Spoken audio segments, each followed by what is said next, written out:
What's up, everybody? Welcome back to Mile Higher Podcast, episode 177. Today, we are going to be covering a very difficult case to talk about. One that is ongoing, that many of you probably are aware of because it's been on national news. I mean, it's reaching other countries at this point, too. Yeah, it's around the world at this point. So yeah, this is a really, really big case. Yes, we are going to be talking about Gabby Petito.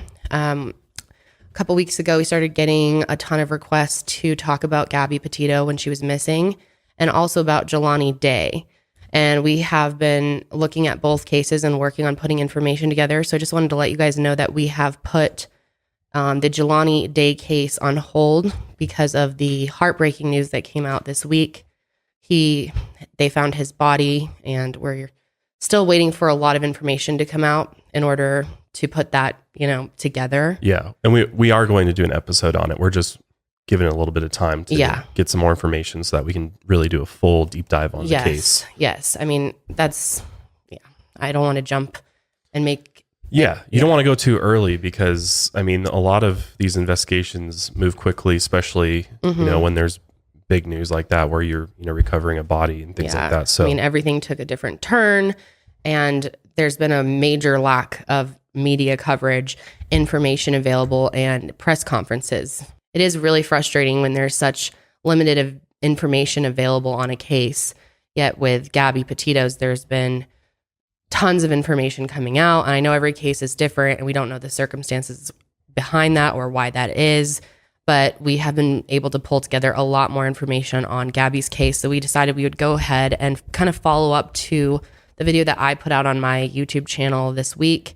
After Kendall did her video, I watched that, of course, and just going through it, there were so many things that I felt like I could comment on and just some thoughts that I had about sort of how this whole thing is unfolded and some of the evidence that's out there. There's lots and lots of footage of this case, which I think makes it different than some of the other cases out there. Is just there's so much media coverage. And I think one of the biggest reasons why this case has just gone so viral is the body cam footage. I mean, I think that was some of the first footage that came out with this case, and people saw that and obviously, were moved by what was going on in it and put it online. And, with the power of TikTok and social media platforms these days, it's very relatively easy to get things to go viral. And I think just, the overall intrigue of this story just kind of has spurred everybody to really kind of wonder what happened, like what's the real story here. So, and I think what makes it unique is we are dealing with a full nationwide manhunt at this point,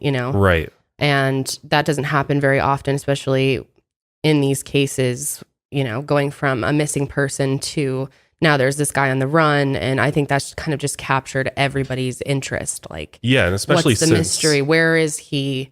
And, the FBI has called out for as much attention and awareness. And I was going to say, having the FBI on this case and really leading the investigation really has just brought so much more attention to it. I mean, the FBI doesn't get involved in, every missing persons case out there. So the fact that they're involved with this one because it's crossing multiple states and, there's a lot of other factors in play. But we also wanted to do this episode to kind of clear up some of the rumors that have been going on and give people the facts here, and I think that's really important as well with how viral everything has gone, because the amount of misinformation and fake things, fake accounts that have been made, that have been spread, it's constant. Just the other day, there was another fake call to the police saying that Brian was at the house, and there was gunshots. Yeah, there was I was just supposed to say. Yep, gunshots at the house. It was all fake, but the police had to waste their time coming out to the house and looking, and there's been several instances like that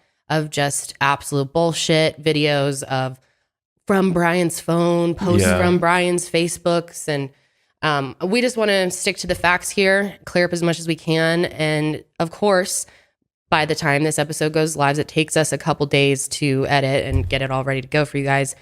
There might be some more information, but we will leave that, in a pinned comment or insert a little update at the end if there's anything major. So I just want to make that clear. We are recording on September 26th, and this is going live, I believe, the 29th.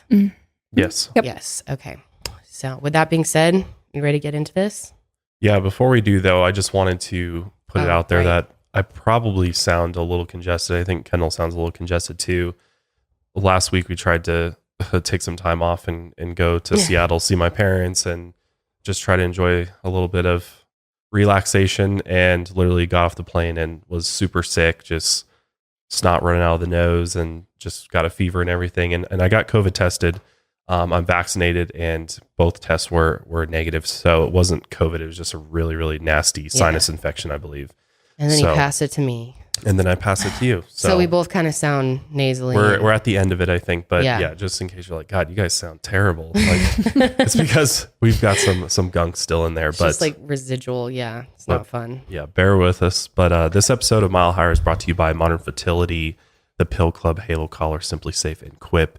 And one of the things we wanted to mention right here at the beginning is that we are going to be making a $5,000 donation to the Gabby Petito Foundation, which is almost set up if it's not already set up by now. I know there's a link, there's a website already stood up for the Gabby Petito Foundation, but we're going to go ahead and donate $5,000 from the revenue from this episode to that foundation. Yeah, her father tweeted about it yesterday. Here's what he said. The Gabby Petito Foundation, no one should have to find their child on their own. We are creating this foundation to give resources and guidance to bringing their children home, to other children, I'm sure he meant. We are looking to help people in similar situations as Gabby. GabbyPetitoFoundation.org if you would like to make a donation. We will be making the $5,000 donation from today's episode. And I also have, if you would like to go over and watch my video, if you haven't seen it, we have that monetized with extra ads. And so far, we've raised over $10,000 that we will be donating as well. Yeah, that's awesome. I think it's always, in such tragic times to, where a family tries to take that experience and try to help other people. Mm-hmm. When they're going through so much grief and just, I can't even imagine the emotions they're feeling to also be thinking about helping others and putting up a foundation as quickly as they're doing it is just really, really cool to see. And props to the Petito family for doing that. I think it's really so inspirational. It really is, to be in one of the worst time of your whole life, most likely. And, be in absolute despair, still trying to get justice, knowing that Brian's out there dealing with the public speculation, the public spotlight, and they still are thinking of others and wanting to help other people in her honor. That's just it's moving. So brave. Oh, it makes me emotional talking about it, because I just can't imagine what they're going through, like you said, and still wanting to help others in this horrible time. It's just so wonderful. And I'm sure Gabby would be so thankful and so proud of her family for turning such a tragic and heartbreaking thing into something to help others. I think she would too. Give others hope. I think she would too. And it really embodies who she was. It sounds like, just from the multitude of friends and family interviews, she seemed like she had such a lust for life, that she was genuine and had a pure heart. And just seeing her family speak about her today, watched her memorial, was absolutely devastating. I just can't imagine how they're even functioning, eating, sleeping, doing anything. How do you move on? Yeah. It's so sad. I think for any parent, it's the worst case scenario for your child to leave the earth before you do. Yeah. And it's something, I was going to say it's something completely unnatural to just the human psyche, and especially in this way. And, thinking about the potential last moments that she, was on this earth has got to be extremely difficult to process. And then to just know that the person who allegedly, murdered your child is just out there on the run. And not only that, his parents are not involved at all and are seemingly protecting him, which, we don't know that for sure, but it seems just from the fact that they literally have released one statement about this whole thing that was like, rest in peace, may Gabby rest in peace. Regarding Gabby, right. It's one statement.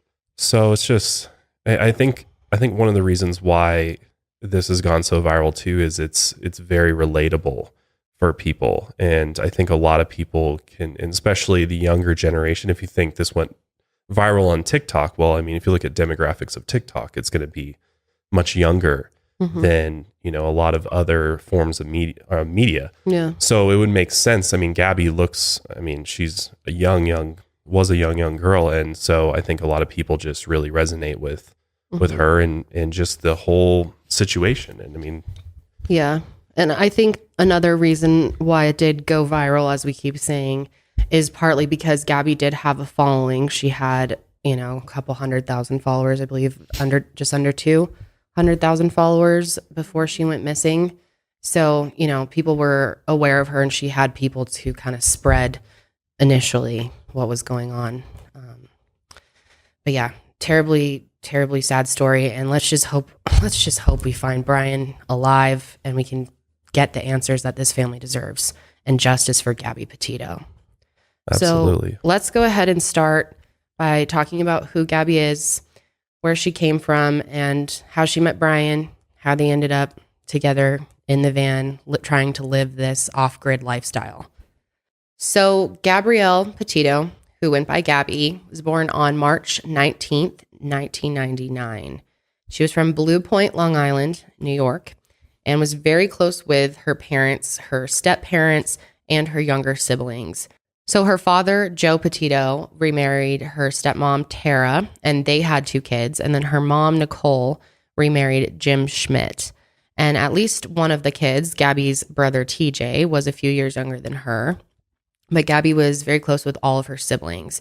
Gabby is described as a talented, sweet, creative, and adventurous spirit who enjoyed yoga, drawing, reading, and had deep appreciation for nature.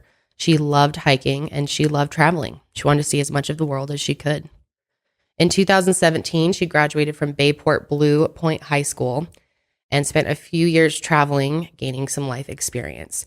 Here's a clip of Gabby in 2019. I love all the events that they do down here in the summer, like Live After 5.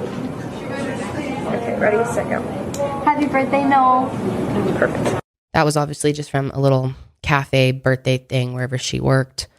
But you can just see she's such a, you know, upbeat, friendly person.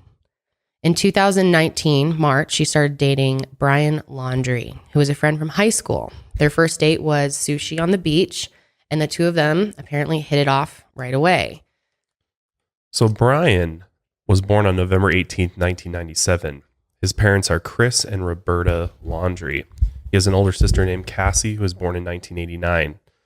Brian's known to be a nature enthusiast, loves to travel, a minimalist, even is known as a barefoot hiker, and an environmentalist. So wait, barefoot hiker. I didn't really know that was a thing. Mm-hmm. Yeah, there's people that are, I mean, if you're a true, you know, minimalist and environmentalist, I mean, you're going to be trying to, I mean, to barefoot hike, if you think about it, it's going to give you the strongest connection to nature and the That earth must as be you why. hike. Yeah. The connection. Yeah, it's more about the feeling the earth under your feet, and you know, seems it's kind of how very people used to do it back. Dangerous though. Yeah. I mean, you could step on all sorts of things, but a lot of people do it, or people hike in those, you know, those shoes that are in the form of feet that just kind of like, right. Yeah. Mm-hmm. that's kind of similar to Almost that. like gloves. Yeah, exactly. But as far as we know, the Laundrie family loved Gabby, and Cassie said she was like a sister to her, and that her own kids adored Gabby quite a bit. So in 2019, Brian and Gabby did a cross-country trip together in a Nissan Sentra.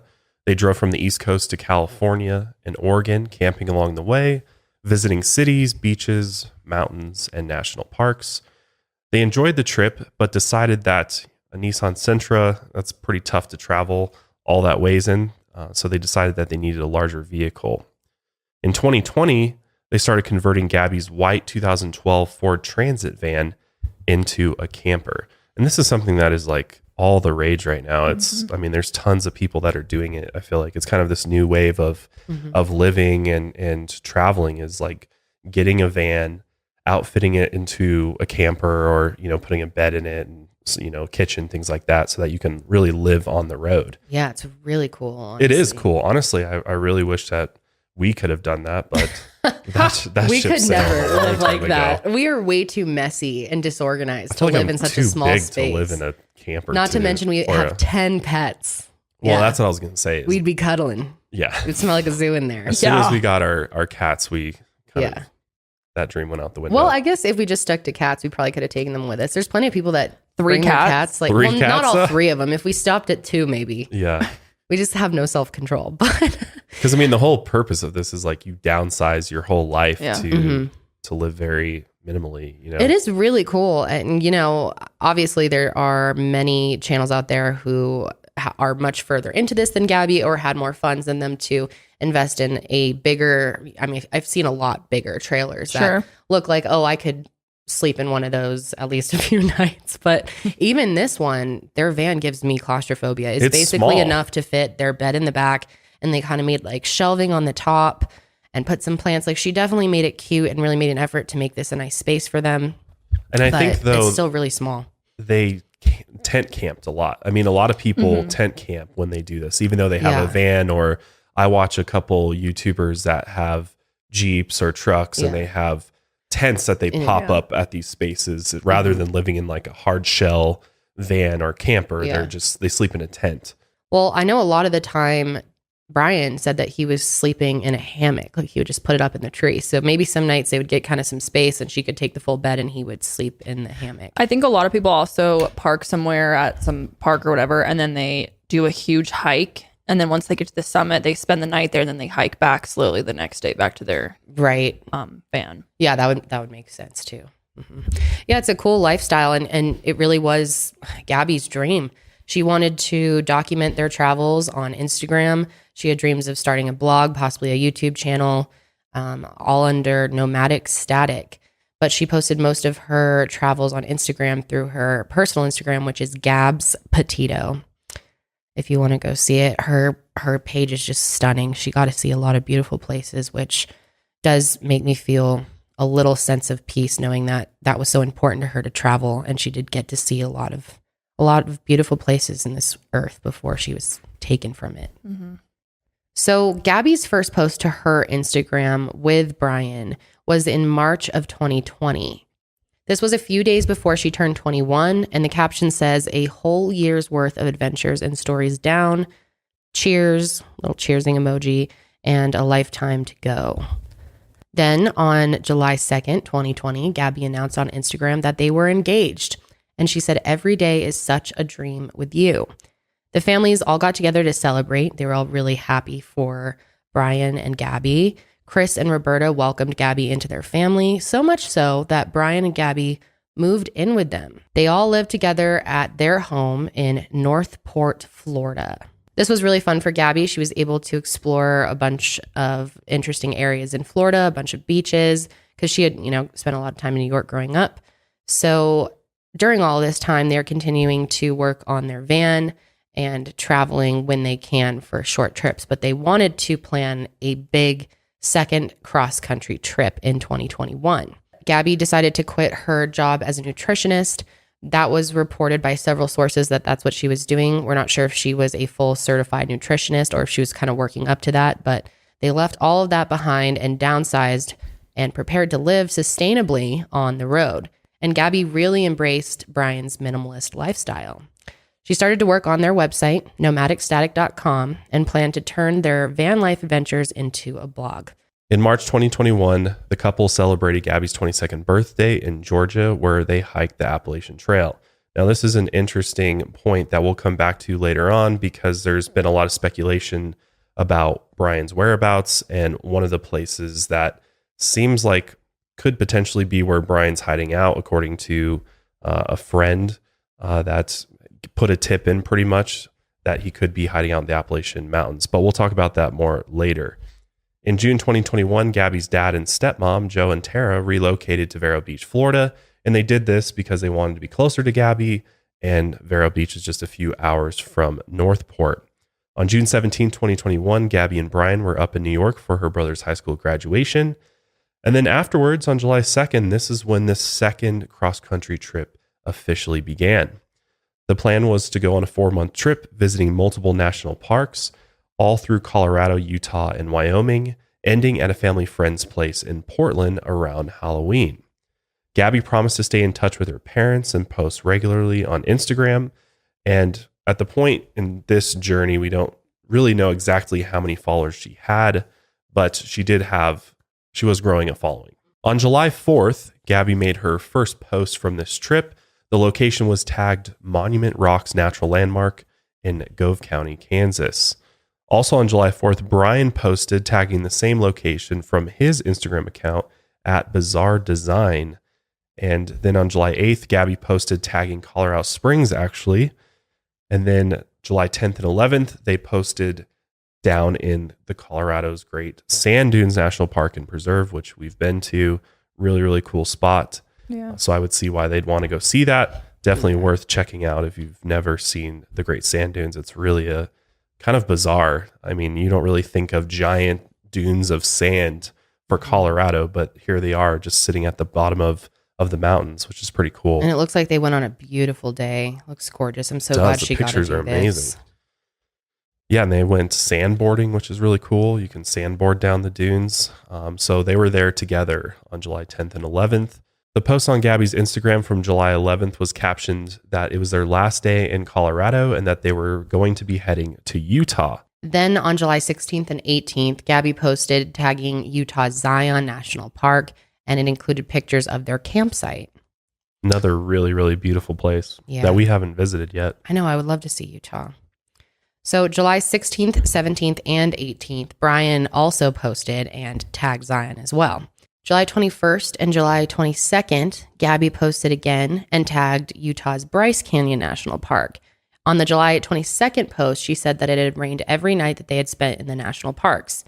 July 23rd and 24th, Brian posted again, also tagging Bryce Canyon National Park. And I know we're just going through a lot of dates here, but it's important that you understand the timeline as best as we can from their social media posts, because it really kind of paints a picture of how everything was going in their lives. So July 26th, Gabby posted tagging Mystic Hot Springs in Monroe, Utah. July 29th, Brian posted tagging Canyonlands National Park in Utah. July 30th and 31st, Gabby posted also tagging Canyonlands National Park. And then Gabby didn't post again for 12 days. That could have been spotty reception, of course. You know, there's not great service in the national parks. Very remote areas with little service. But she did promise her family that she would do her best to post as often as she could to keep everyone, family and friends, up to date on where they were. So August 12th, Gabby finally posted again, tagging Arches National Park in Grand County, Utah. She said that they had hiked a usually busy trail to the Delicate Arch early that morning, but they didn't see many people. Then on August 19th, Gabby posted her first video to YouTube. Gabby started the channel Nomadic Static back in 2013, but as far as we know, nothing was posted to it unless it was removed. But this was the first and only video that had been posted, and it was kind of a compilation of all of her travels with Brian up until this point. Hello, and good morning. It is really nice and sunny today. Brian's stretching, doing some morning yoga. We are right outside Capitol Reef right now in a free dispersed camp spot. And we've been lucky so far at all the places we've stayed, but I'd say this is one of the best so far. Since we left New York, I've only set up my hammock once. Then on August 19th, Gabby posts again. But what was different than all of her previous posts is she had no location tagged, which is something Gabby always did, you know, letting her followers know where they were. This time it was a picture of the inside of the van and also a picture from above the van. I'm guessing they just took that with a drone. And the caption tagged Brian's account. And it talked about a man in the park who didn't throw away his, quote, processed prepackaged plastic conglomerate of lunch garbage. Brian was very outspoken against waste and plastic water bottles. He made many of his posts like that. Oftentimes the captions were relating to something around that. So there's speculation that this was not posted by Gabby, potentially. Yeah, there's speculation, yeah. Because I think no idea. One thing people have pointed out is that the picture from inside the van doesn't match up from Canyonlands, where they were, right? Mm-hmm. I mean, if you look at the landscape out the back of the van, this looks like prairie. This almost looks like Colorado or something like that. And then the aerial pic of the van seems like it's on the beach. I mean, it's just like sand. Yeah, it's It's like certainly an older odd. picture. I mean, of course, anyone can post old photos to Instagram. A lot of people delay their photo posting and post a week later, or weeks later from something else. But yeah, it's peculiar for sure. Especially when you go to her Instagram and you kind of look at her flow of pictures and, you know, people kind of have sort of their theme to it. And this picture just seems completely out of place. Yeah. Compared to the previous 5 or 6 pictures where it's pictures of her in the current location she's in. And the fact that it wasn't geotagged is definitely a big red flag. Yeah. Because she did that in order to update her friends and family where she was. But yeah, and I believe it helps other people who are interested in those areas get served your content. Yeah. Or people who are in van life or whatever else, you know. Exactly. So then August 21st, Gabby's dad, Jim, talked to her in a FaceTime call. And he ended up sending her an Uber Eats order of pizza to Gabby and Brian, who were staying in a hotel in Salt Lake City. And they couldn't order it themselves because there was a power outage and they had no Wi-Fi. So, you know, that makes it kind of difficult. Obviously, she was alive at the point that photo was posted on August 19th. But did he control her phone? Did he post for her? That's a possibility. But yeah, that's completely speculative. We have no idea. It really could have been Gabby posting those pictures. So then August 24th, they were still in Salt Lake City at the hotel near the airport. And this was confirmed by hotel staff. Gabby had a FaceTime call with her mom. She talked to her mom 3 times per week normally. And Gabby said that they were leaving Utah and heading to Grand Teton National Park in Wyoming. And after that, they planned to head over to Yellowstone National Park. August 25th, Gabby's last Instagram post has no location tagged. It was a series of photos of Gabby in front of a monarch butterfly mural that actually is in Ogden, Utah. It's now become a huge kind of place for people to pay their respect. There's a ton of flowers there and people praying for Gabby and her family. But she was holding a small crocheted pumpkin in the photo, and the caption said, "Happy Halloween." But again, this was not tagged. But the last photo in this series of photos doesn't really fit the series. It's a very blurry image of Gabby holding up her phone. Also, on August 25th, Gabby's mom, Nicole, talked to Gabby on the phone, and Gabby said that they were near Grand Teton National Park. Nicole also got a text from Gabby. Then on August 27th, Nicole received another text from Gabby and also assumed that it was sent from the Tetons. Then August 30th, there was a final text to Nicole from Gabby that said no service in Yosemite. And we will also go over a few more bits of her final text messages later in this episode. This is interesting to me, this last series of photos. I'm just looking through it, and it's interesting how they were posting pictures of, you know, being in these remote locations, and then randomly they have a picture of her seemingly back in civilization, but also Happy Halloween. And this was posted in August. Yeah, that's pretty early, like, but it's also kind of a thing. Is it? That as soon as fall hits, you say Happy Halloween? Yeah, it is. It's a total thing, especially with girls and people really into Halloween. So you don't think there's any possibility this is just kind of a photo dump from somebody else to create the illusion that she's... Oh, I think it's totally possible. I'm just saying it is possible it was posted by her. And then to leave a blurry people do post photo. Halloween, like say Happy Halloween as early as August. A lot of people start their Halloween celebrations in like the beginning of August. Okay. I'm serious. All right. I know some of our homies out there people are, know what I'm talking about. Who already has their Halloween decorations out? I bet a lot of you do. Yeah, I guess so. But anyway, I mean, I still think it's incredibly weird and suspicious. It doesn't really fit with her flow of photos either. No. They're not edited how she normally would. And then, yeah, that last one just seems like it was almost accidentally added to it. Yeah. Why would you post a blurry photo? Which is easy to do on Instagram, accidentally add another one to while you're selecting. I do that all the time. But you don't think Gabby would go back after the fact and fix that? Like, clearly she cares about her Instagram. So why would you leave that in there? Yeah, I don't know. It's very strange. Just something doesn't add up with it. Before we continue with the timeline of her disappearance, we're going to take a quick ad break and we'll be right back. Imagine if every crime could be halted before it happened. Well, While you can't stop every criminal in their tracks, what if you could deter them? That's what Simply Safe's new wireless outdoor security camera does. It's wireless so it can install anywhere, extending Simply Safe's perimeter of defense from your windows and doors to the far corners of your property. That's right, Simply Safe, the system that the US News and World Report names Best Home Security System of 2021, just got even better. This brand new outdoor security camera is engineered with all the advanced tech to help keep you and your family safe. It has an ultra-wide 140-degree field of view so you can keep watch over your entire yard. It has a 1080p HD resolution with an 8x zoom. This means you can zoom in and clearly see things like faces and license plates to capture critical evidence. And it has an easy-to-remove rechargeable battery so it doesn't need an outlet and can go literally anywhere on your property. This camera has it all, and it integrates with your Simply Safe home security system, extending its protection to the outside. Together, it means every door, window, and room are protected, and now your property will be too. Absolutely pumped about this outdoor security camera. I love Simply Safe.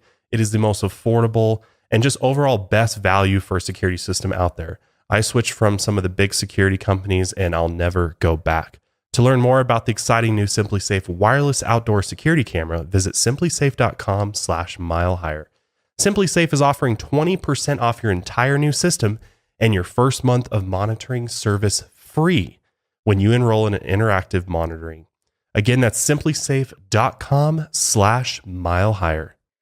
Guys, we're all looking for ways to make our lives easier, whether that's delivery for dinner or ordering our favorite products online. So why should getting birth control be any different? Well, with Pill Club, they make it easy to get your birth control without scheduling a trip to the doctor's office or going to the pharmacy in person. They provide access to care from the comfort of your home and delivery right to your door in discreet packaging. The Pill Club is a birth control subscription prescribed by a medical professional and delivered straight to your door for free. The Pill Club carries over 120 FDA-approved brands, and most brands of birth control are free with insurance or Medicaid. Otherwise, prices start as low as $9 per month without insurance. What's also great is you can text their licensed medical team at any time if you have any questions. And of course, it's always great to skip a trip to the doctors if you don't have to go just to get your birth control or waiting in line at the pharmacy for birth control. It makes it so much easier. So join the club. Right now, when you go to thepillclub.com/milehigher, the Pill Club is offering a $10 donation to bedsider.org for every Mile Higher podcast listener who becomes a patient. Your donation will help low-income individuals get access to birth control through bedsider.org. That's thepillclub.com/milehigher to get your first birth control care package and donate to help more women in need of affordable birth control. Remember, thepillclub.com/milehigher. You must use that link to make your donation. My dogs are a huge part of our family. That's why when it comes to keeping Oakley, Lucy, Bernie, and Sadie safe, happy, and secure, I knew that Halo collar was the only collar I would use. Halo is the only smart system with a collar that trains, tracks, and protects your dog so they can safely run free. With the Halo collar, you can create Halo fences. You can set up Halo fences by walking the perimeter with your collar or at the touch of your finger in the Halo app. You can set custom feedback and train with natural, simple, profound communication via the custom feedback you set for your dog. It can even include your voice. My favorite thing is that you can view their location and status at any time and stay connected to your dogs and see how they're doing from activity to safety status anytime you want. It gives you that peace of mind if you have a dog that gets out a lot or jumps the fence. This will always be able to help you track them down if they escape their yard. Because the GPS works without cell or Wi-Fi, and you can create up to 20 fences instantly. The included 21-day training program sets you up for success as well. Get to know Halo and check out the 90-second video on shophalocollar.com/milehigher to just see how easy it is to set up and use. I got these collars set up on my dogs in literally like 5 minutes, and I'll never go back. I'll never use another smart collar again.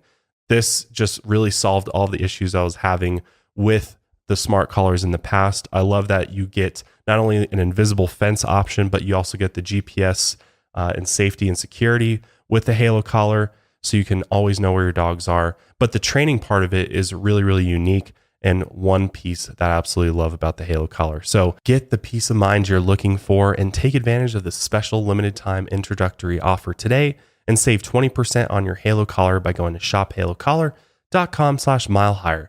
That's shophalocollar.com/milehigher to save 20%. You must go to this site to get this offer, and it can only be gotten here. shophalocollar.com/milehigher. During the first week of September, Nicole and Gabby's stepdad, Jim, didn't hear from Gabby again after that text saying, I'm in the Yosemite National Park. I don't have service. And it was weird because her Instagram account wasn't updated either. There was no posts or stories. They contacted her dad and stepmom, Joe and Tara, as well as other family members and friends, but no one had heard from Gabby since late August. They also tried to contact Chris and Roberta, Brian's parents. They sent texts and left messages for them, but nobody ever heard back from them, which I'm sure that was not a good sign for Gabby's family to just all of a sudden not get anything back from Brian's family. Yeah, that instantly freaked them out. On Friday, September 10th, Nicole talked to the Suffolk County Sheriff's Department, and later she said that they didn't take her concerns seriously at all. On Saturday, September 11th, Nicole proceeded to file a missing persons report. Wednesday, September 1st, Brian apparently arrived at his parents' house. We don't know for sure that that's when he arrived, but that's what they're telling us. And, you know, other neighbors have seen him around this time. We just don't know if he came back earlier, possibly. But this would mean that he drove back to Northport, Florida incredibly fast. And he was driving Gabby's van, but of course without Gabby. So if he came from Wyoming, Jackson, Wyoming, it would be 36 hours to Northport. If he came from Yosemite, which we don't know if they ever actually went there, it would be 42 hours. So within a 2 days period, there's no way one dude drives that many hours and makes it back. Like That's you literally have record to time. not stop pretty much at all and just fuck. Like You'd have to how be like would you do peeing in that? a water bottle. Yeah, that I mean, which people have done. While driving? I don't even know if a trucker No could do sleeping, that. just Yeah, it's I like guess he could have. I mean, yeah, if you Google Maps it, yeah, in theory you could have, but that is like pretty bizarre especially when you're in a van. You're not flying down the road at 90 miles. You know what I mean? Like, Yeah.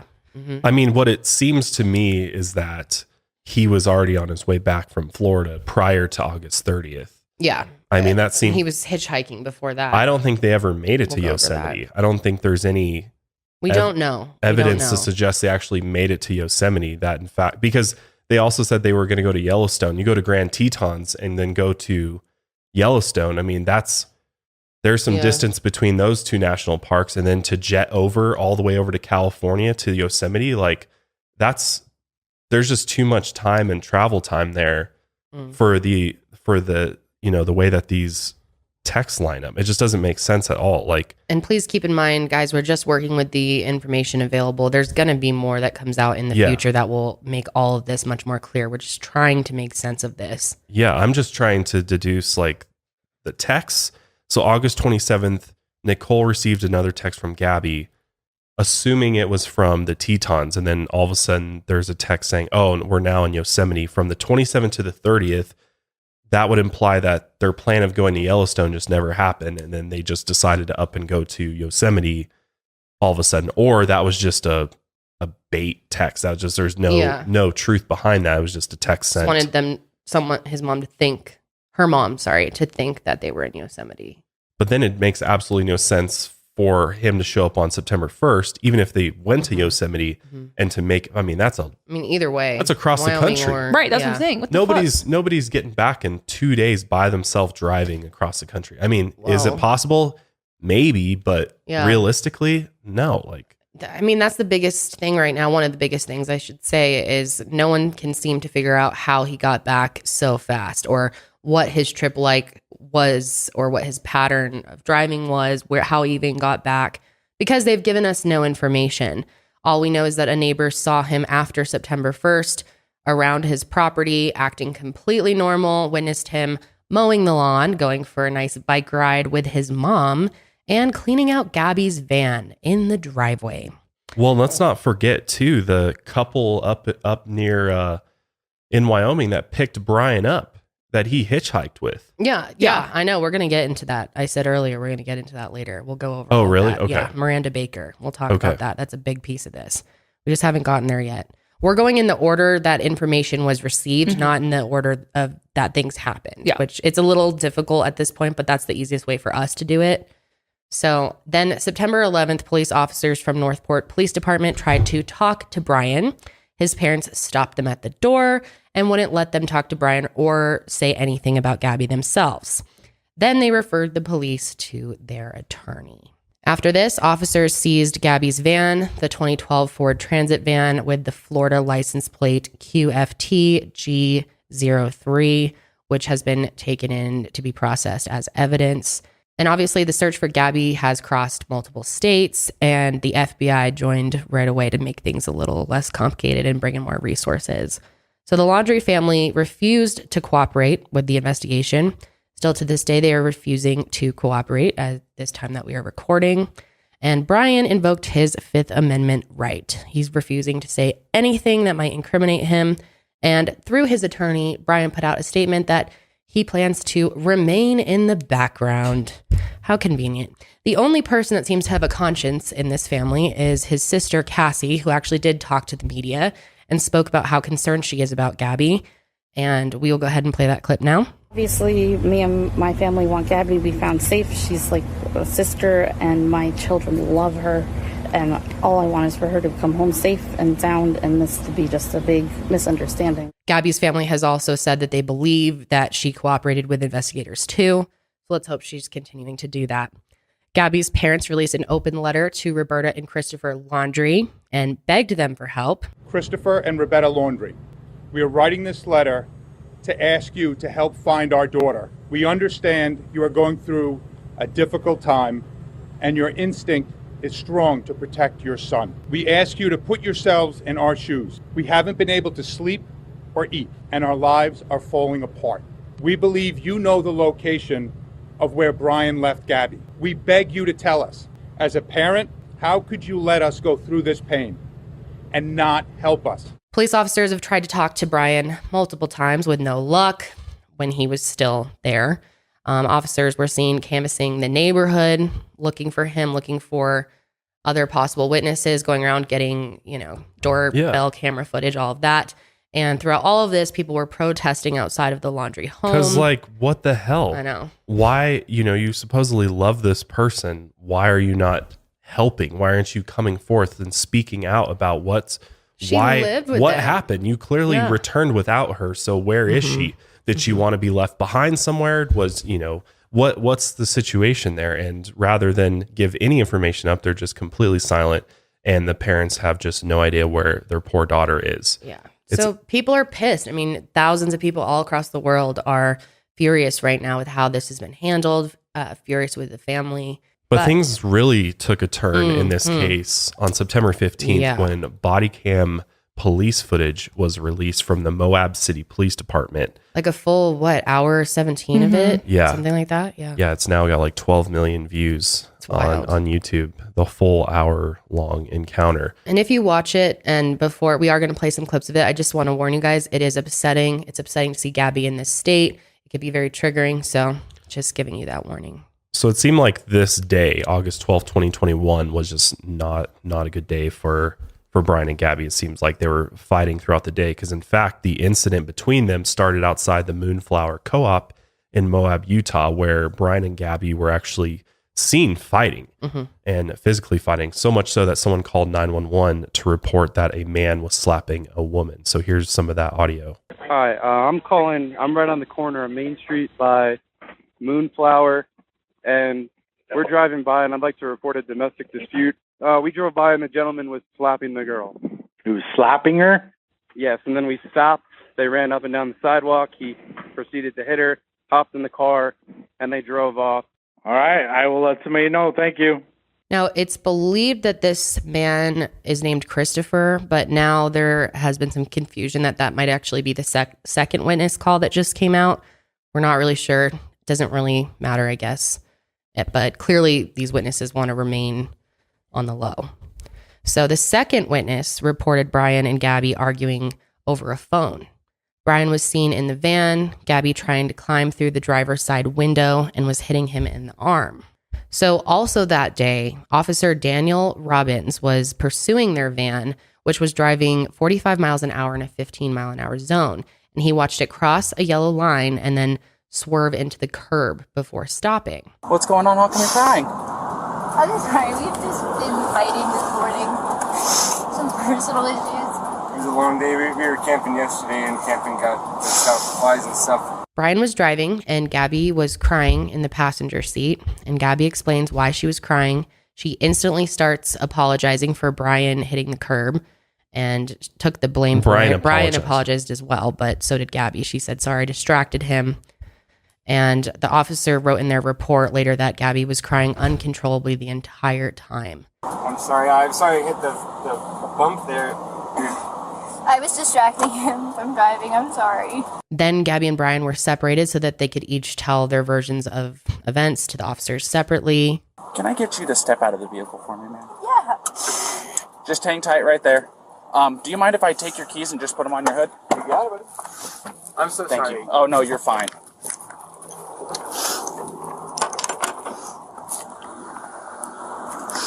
I'm going to go ahead and close your door, okay? Why don't you come over here? Gabby blamed herself. She said that she had OCD and anxiety and had been apologizing to Brian for being in a bad mood that morning. And please note that OCD and anxiety do not cause violent behavior, but here's the clip. Yeah, I don't know. It's just some days I have really bad OCD, and I was just cleaning and straightening up the back of the van before, and I was apologizing to him and saying, I'm sorry that I'm so mean, because sometimes I have OCD and sometimes I just get really frustrated. Not like mean towards him. I just I guess my vibe is like I hear him be like in a bad mood. And I was just saying, I'm sorry if I'm in a bad mood. I've just been really stressed. I had so much work I was doing on my computer this morning. Then Gabby is kind of lectured by an officer about her anxiety. He started talking about his ex-wife, telling her that it's bad for your soul. Oh, that is the most irritating thing I know. ever. It's really incredibly frustrating. Like, you don't even experience this. Mm-mm. I hate when people are like, oh, I know someone with that. It's like, cool. What the fuck does that even mean? Destroyed them. It's like, yeah, because it's crippling and real. But my ex-wife, I'm just sharing, I know it's a little personal, but to help you understand, we would feed off each other's anxiety and it would spiral. You know what I mean? And it doesn't matter how much I loved her.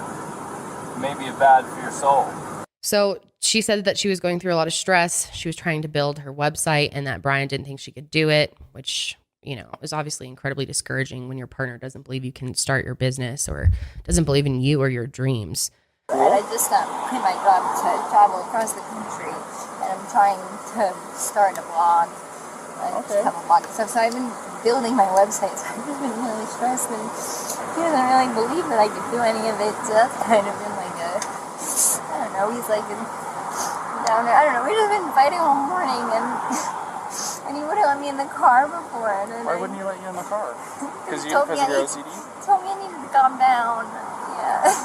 But I'm perfectly calm. I'm calm all the time. And he really stresses me out. And this is a rough morning. Then Brian, later on when they were talking to him, he said that Gabby was trying to start her own little website blog. So belittling her. Yeah, totally belittling. I mean, it seems very clear that Brian was not on board with sort of the vision that Gabby had for their life and kind of what their career was going to be. It seems like Brian really wanted to just keep a low profile, didn't want to really be a part of the whole social scene.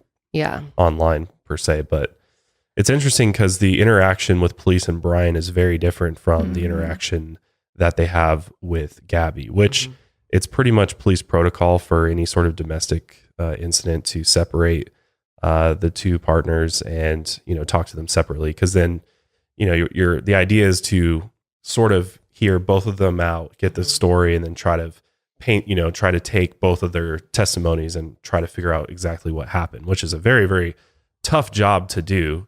And in this case, Brian, I mean, he had a totally different demeanor than Gabby. He was smiling, laughing, and actually joking around with the officers, just very nonchalant, like just being very apologetic and insisted he wasn't angry with Gabby. He was like, oh, you know, we're just camping and you know how it is. It's, you know, it's hard. And he just really downplayed his part in the fight. And he said he tried to put distance between him and Gabby and she got really loud. But she just gets worked up sometimes, and I try and really distance myself from her. So like I locked the car and I walked away from her. What happened this morning is that she's trying to start up like her own little website blog and everything. So I give her time. And we really had a nice morning, if anything. But she just got worked up because we were trying to get going and get our day going. At one point, Officer Robbins confirmed that he had pushed her to create some distance, obviously, and that's a quote. So he's basically saying Gabby's attacking him, and in order to try to calm the situation down and everything, he lightly pushed her in order to, create some space. But again, keep in mind that both witness calls said that he was the one attacking her and slapping her. I didn't get overtly physical. I was just trying to keep her away and not get hit. And then I got really loud, and like that's probably drew everyone's attention where I was going, back up, get away, just give me a... Okay, so you said you pushed her to create some distance, obviously, right? So apparently there was a recent update from Fox News that reported that officers were told that Brian was the aggressor in the August 12th incident. So dispatch clearly told the officers that he was hitting a female, a male was hitting a female. And so they knew that going into this. And they were still, like you were saying, treating him like they were like joking with him and kind of like almost like broing it up in a way. Like, yeah man, I get you. And like, yeah. Crazy girl. They said, our crazy wives could be crazy. Right, exactly. Meanwhile, according to Fox News, they knew that a male was hitting a female. RP states seen a male hit a female domestic. He got into a white Ford Transit van, has a black ladder on the back, Florida plate. Holy shit. Wow, that really changes my perspective on all of this. And I'm looking right now. Wasn't conveyed well enough to them. I mean, what? It looks like Fox 13 published that clip on September 24th, so 2 days ago from when we're recording this. Wow. That is unreal. Oh my God. Wow.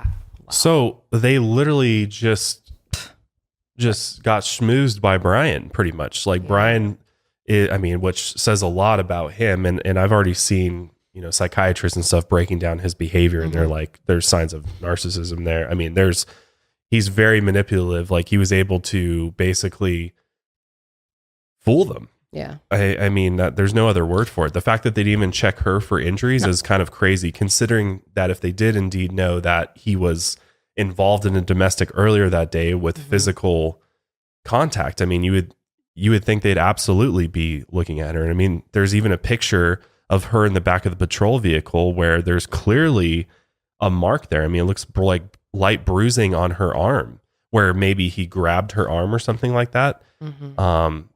It's just crazy that they were like, oh, let's look at your arms. I can see, because he had some visible, like hard to miss marks on him, that they immediately went to that Gabby's the aggressor here versus even checking her to see if he had done something to her, because they had previous reports that he had. And this is such classic narcissistic abuse. Like, are you fucking kidding me? She's in distress. She's taking the blame. Yeah. I mean, it's just like to take that story when it's, over and over and over again, people who are in abusive relationships will lie to protect their partner out of fear of retaliation or losing them. This is completely speculative, but it's possible, when they were driving and they hit that curb, that before they actually got pulled over and spoke with the officer, maybe Brian said to Gabby, you better not tell them anything. You better not. Yeah, he could have. I'm going to go to jail and you'll be alone. Yeah. I mean, who knows what could have been said.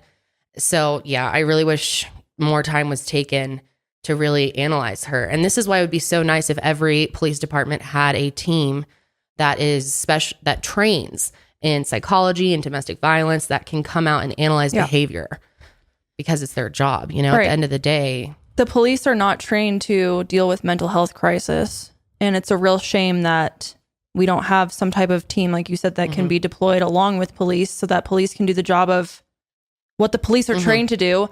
And then someone who is a professional in mental health crisis can deal with this. Yes. Because they don't know how to deal with this. No. They haven't been trained for this. No. One of the things that I don't get is that the story that Brian is telling them and the story that Gabby's telling them are different. Brian's saying that he hit the curb when he was being pulled over because Gabby grabbed the wheel. But when the officer went and asked Gabby that, she denied that. She said no. So right there. And here's a clip of that. Quick question. You said you were hitting him in the arm. Did you grab the steering wheel? No, I didn't. You did not touch the steering wheel? But only for like a second, because I just saw the lights come on, and it was more just like, you're an idiot. Like, But did you grab the steering wheel and swerve or anything like that? No. I didn't touch the steering wheel at all. Okay. So right there, that should have been the little signal they needed to that something isn't right here. We need to investigate this further and take this a step further and really figure out if Brian is telling us the truth, because they're just kind of taking Brian's word for everything. Yeah. And my thoughts too are like, get a female officer here so that, a female officer can look over Gabby more closely, and a National Park Service ranger shows up, which a National Park Service ranger versus a police officer, there's obviously she's a law enforcement officer, but does she have that experience dealing with domestics in a national park area? Probably not as much as an officer would, but she right away noticed that Gabby was anxious. Her name is Melissa Something Holtz. was off Just with clarify. her, and that there was definite signs of a toxic relationship there. She even encouraged Gabby to rethink her relationship, which is like not super helpful in this situation where there's physical assault happening. I mean, it just seems like they kind of brushed it off because Brian seems so like opposite of Gabby, that like Brian immediately was able to cool himself down. I mean, it really seems like the guy is, he's two-faced. Like he can be really angry and then be really, really calm and collected, especially in this type of stressful situation. So like we said earlier, the male officers were kind of relating to Brian, broing it up about stories of their own wives and ex-wives. Here's some footage of that. And I know how rough this stuff can be. Like I said, I've been married for 5.5 years. Believe me, if I were to say that me and my wife haven't had our share of spouts, I'd be lying to you. She lives with anxiety. I live with a woman who both of has us anxiety. really. I know. Her anxiety elevates my anxiety. And sometimes that's why I'm like, I gotta walk away, I gotta breathe, and look in the backfires even then, but I'm not gonna try to sit here and give you life advice. You've been on this road for almost as long as what I have. There's nothing I can tell you that's gonna really make a difference, but at the end of the day, I'm sorry that this has happened. I'm sorry that it went to this extent. No, I'm sorry. I'm sorry. One of the officers even asked if Gabby took any medications, and Brian said she's crazy. As a joke, apparently. Funny joke, dude. Yeah, do you know if she takes any? She's crazy. No, I don't think so. No, none that I know of. Well, I think he's also using the fact that she's having a clear mental breakdown and reaction to this, that he's like, oh, well, I can act totally cool. Like, I'm just chilling here. And that makes her look even, quote, crazier. Yeah, she's the one that's having the fucking breakdown. I'm just here trying to, I'm just trying to have some distance so we can cool off and, take a break. And she doesn't have to be so upset and crazy. And he's like, I don't want to press charges. Neither of us want to press charges. That's not what we want. We love each other. And they're both saying things like that. So let's go over Brian's version of events. So I kind of already talked about this a little bit, about the fact that they were just kind of stressed out, or Gabby was stressed out from the flies in the area from camping and Brian's dirty feet, just a lot of like little things like that. He also said that they had been at the coffee shop that day from 9 till 3. The van was dirty. He moved some food around, which stressed Gabby out more that day. At one point, an officer tried to get him water, but he said no because he doesn't like plastic water bottles. Any water? That's okay. It's hot out here. We were going to get water because we ran out, but it's okay. No, it's okay. I don't like plastic bottles. It's okay. Thank you, though. But we just had a little disagreement there. Disagreement was just that she was getting a little worked up, and I was saying, no, it's okay. Thank you so much. It's not my fault. That's good. So it was just more of a disagreement, and I just wanted to say... What was the disagreement about? It was, I wouldn't even call it disagreement. It was just that I'm dirty and I can't change being dirty. Like, I got dirty feet, I got sand on my flip-flops and stuff like that. It was that we were at the coffee shop for so long because we were there from 9 to 3. So there's a few little things, little relationships. I don't know if you're in a relationship, but I'm sure you are. He said he kept the keys to the van because he didn't want her to go anywhere, even though Gabby owned the van. So officers assumed he was justified in locking her out, which doesn't make any sense at all. Yeah, I'm like, what? Because Gabby was like, yeah, he locked me out of the van. Like, it seems like he did that a lot, like just to be mean. During the whole encounter, Brian stayed polite and cooperative. He said he loved Gabby and didn't want to press charges against her. Mm-hmm. And there was a long stretch of small talk between Brian and an officer about their road trip, which was super casual and friendly. One officer on the scene announced that he had just got off the phone with one of the two witnesses, actually. So this particular witness who saw Brian try to lock Gabby out of the van said he never saw the male strike the female. He never saw the male strike the female. He saw the male trying to lock her out of the vehicle. She even told us that he was trying to lock her out, told her to go take a walk, so that she was trying to get in. She eventually couldn't get in and actually clawed her way in through the driver's door. He says, I don't understand why she's doing that. Well, I think it's because it was the only door that wasn't locked that she could get through. So she's trying to get in over him. He's trying to disengage from her. I guess he hung her backpack on the back probably so she would have her shit so that he didn't have to engage with her. But then dispatch, you have it clearly saying like...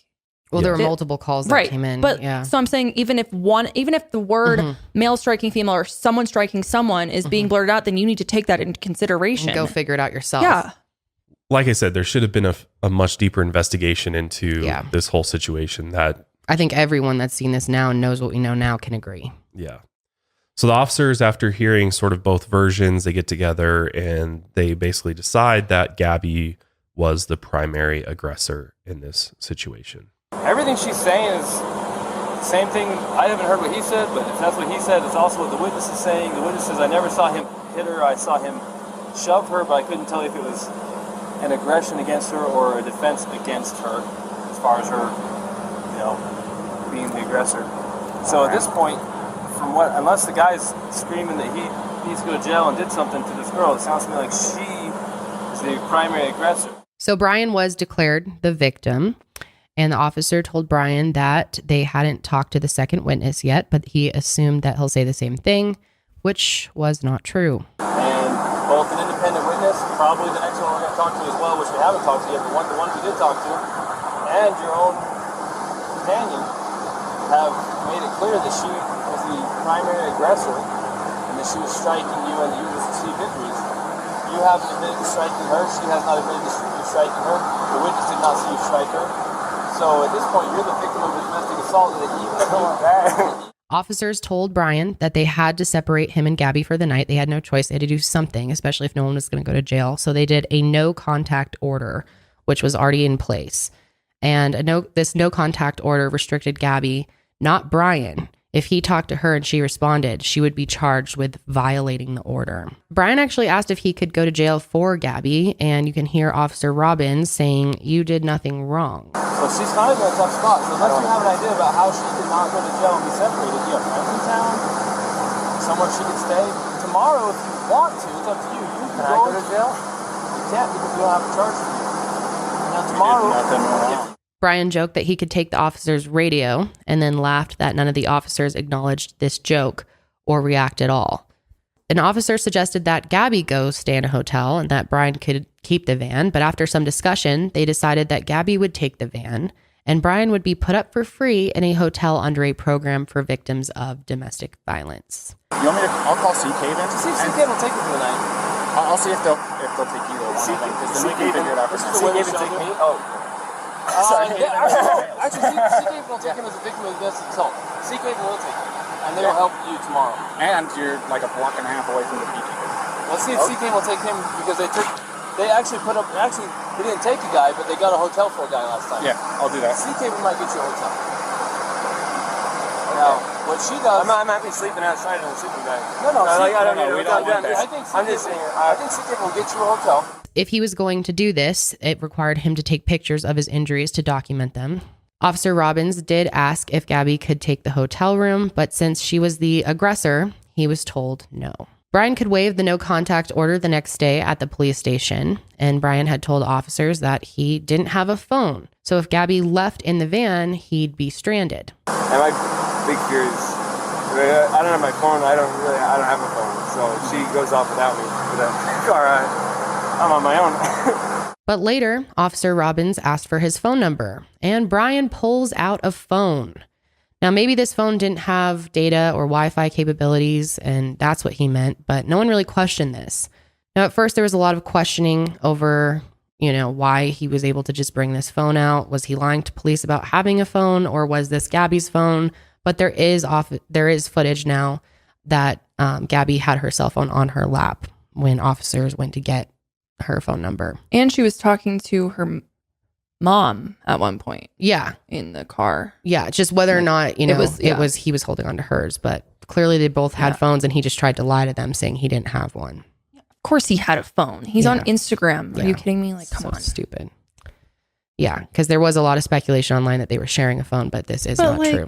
I don't know. Even if you're like this outdoorsy dude, whatever, it doesn't matter. But I just thought that was ridiculous how he's trying to lie about that. I know. Seriously. Well, it tells you a lot about him. Right. That's what I'm saying. So Gabby told Officer Robbins to make sure that Brian has a phone charger, and an officer told her to make sure that she keeps her cell phone on. So, I've got him a hotel room tonight. So here in just a minute, I have to keep you guys separated. For right now, don't contact each other or don't wave at him, okay? Do you want me to say anything to him? Because I can do that for you. You want me to let him know that you love him and that you'll see him tomorrow and stuff like that? I can do that for you. Make sure he doesn't forget a phone charger. Definitely good. Oh, he's bad about that too? Yeah. Okay, I'll make sure that he has a phone charger, okay? And if I have anything else, please keep your cell phone on so I can call you if I have any questions, alright? Okay. And during all of this, Gabby was talking to her parents. An officer interrupted her call and firmly asked her if she was trying to harm Brian and why she was hitting him. And they said that how she answered this was incredibly important. Right. Very, very important question. How you answer this question is going to determine what happens next. But the only person who can answer this question is you. Think very hard before you answer the question. Do not quickly answer it. Think very hard. When you slapped him those times, were you attempting to cause him physical pain or physical impairment? Was that what you were attempting to do to him? No. What were you attempting to do? What was the reason behind the slapping and stuff? I was trying to get him to stop telling me something. Well, it doesn't sound to me like she attempted to injure him. It's your call. This is 100% your call. I support you either way. I'll let you get back to your parents, okay? Gabby ended up not being cited for domestic violence or charged. It's not clear if she still had an online court date, and Brian and her had to separate for the night. I've decided I am not going to cite you for domestic violence battery, okay? It was only going to be a Class B misdemeanor. However, the domestic violence portion of it enhances it. Makes life a major pain in the butt, especially at you're 22, right? So I'm choosing not to cite you today.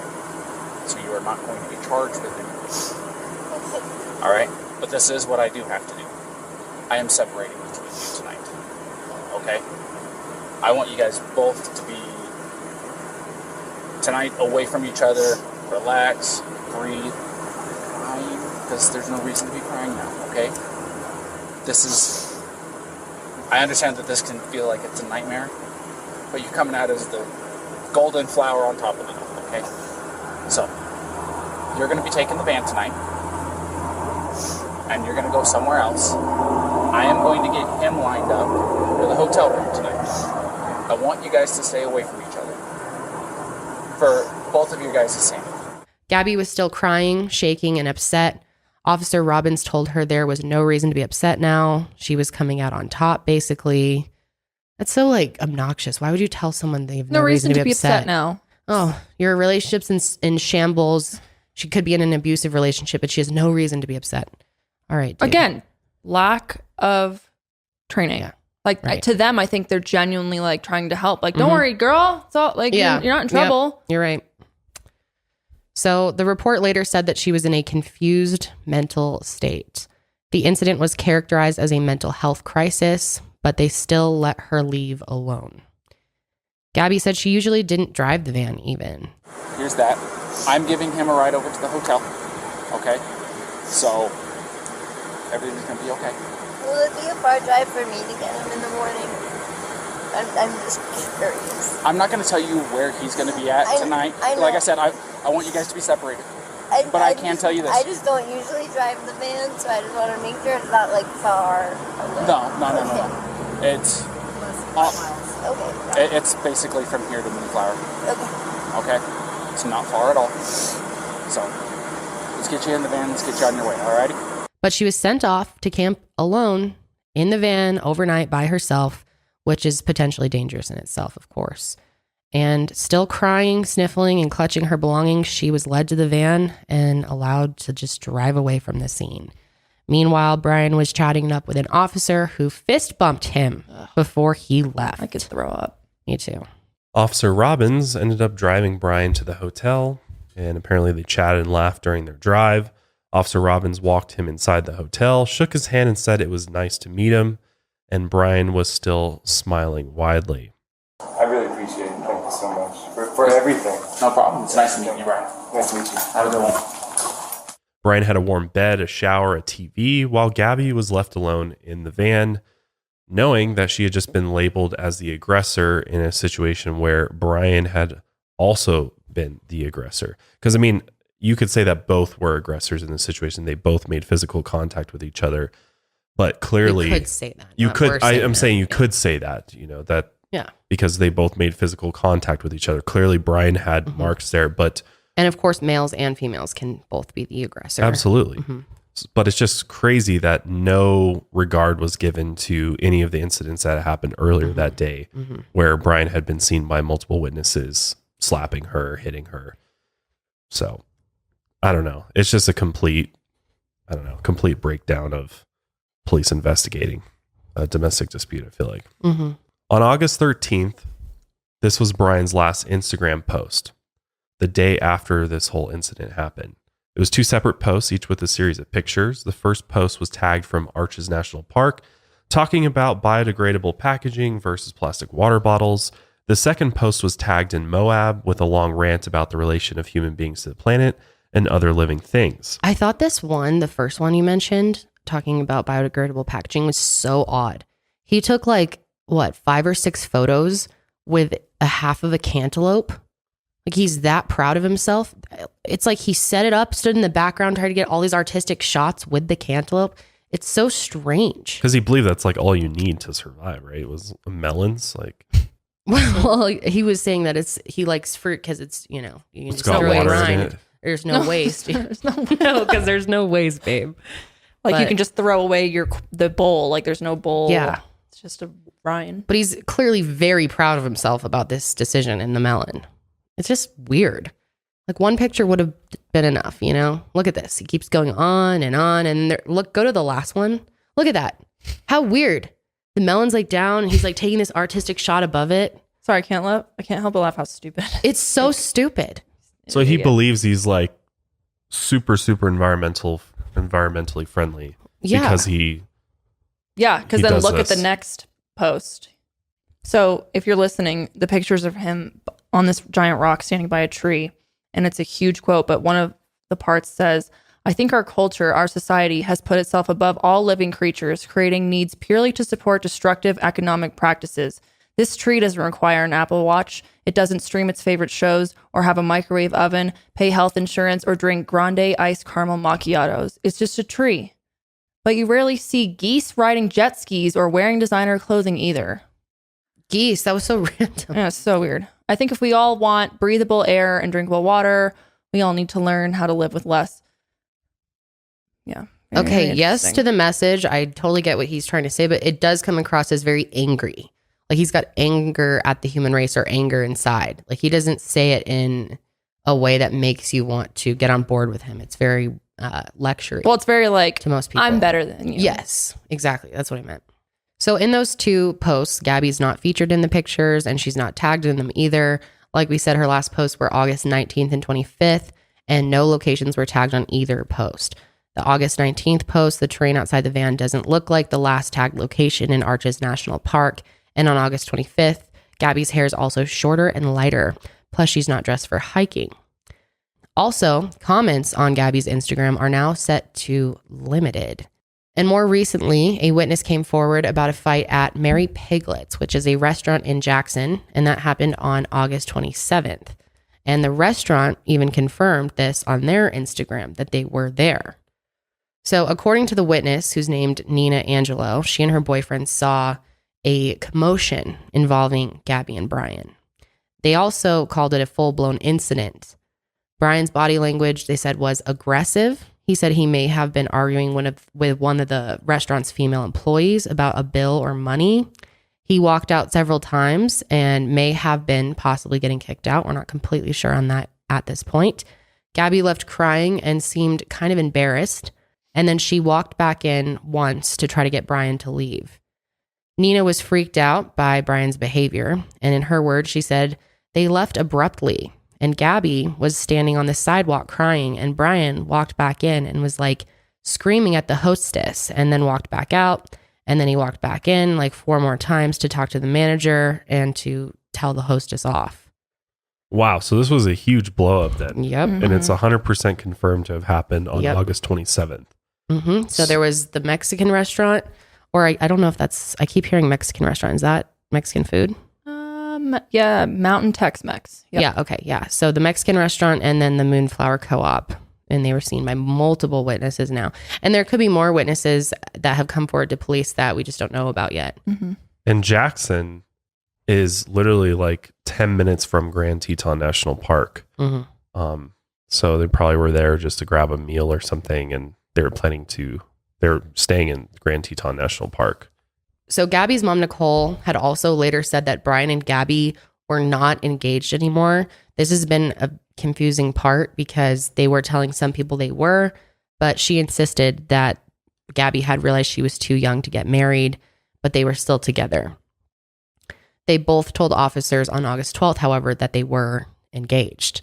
So September 14th, Gabby's stepdad, Jim, and a family friend went out to Wyoming to search Grand Teton National Park. On September 15th, Brian was officially named a person of interest. Obviously, this is very different from a suspect, and eventually he was named a suspect, but not in her murder yet. By September 15th, he was still not cooperating with officers. His attorney released a statement and advised his client not talk to investigators because now law enforcement tends to blame intimate partners in these types of cases. And all the while, the search for Gabby is continuing. So it seems like the 27th to the 1st, that's literally 5 days. Mm-hmm.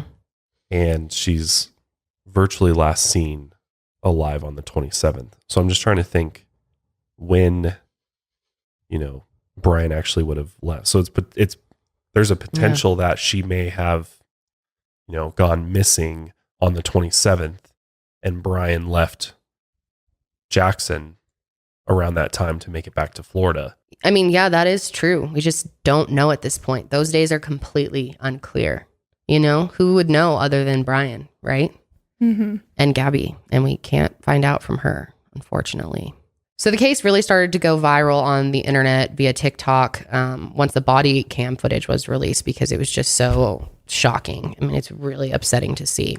And in TikTok fashion, a ton of misinformation comes out. Mm-hmm. So much. It's been draining to be on there the last couple days. I've just been clicking not interested on account after account because, there's definitely people out there that want to help spread awareness and are just reporting things that are true, but just the amount of speculation, or I heard this about the Laundrie family, or I heard this about Brian, or Brian went live on his Instagram account. Here's a video of it. I remember showing that to you on TikTok. Like, what is this? Someone said he's live on his Instagram, like over the water, and people just fake these accounts. It's unreal. And they also make comedy, trendy videos about it. Like, how on TikTok, if you're on TikTok, falling there's songs down the rabbit hole of the Brian and there's Gabby. Songs that are super, viral, right? And you make little stupid TikToks, and people are doing that to this case, which is really like something. me going out as soon as I heard there was a reward for buying laundry, Let's running go, out there to girls. go get it myself. I don't understand how people don't understand why that's so wrong. Like, where is your conscience? What person has no sense enough to do that? Plus, there's so many psychics out there and people who are using spirit boxes to try to communicate with her spirit. oh my gosh, I've seen some really disturbing clips. It's just sad.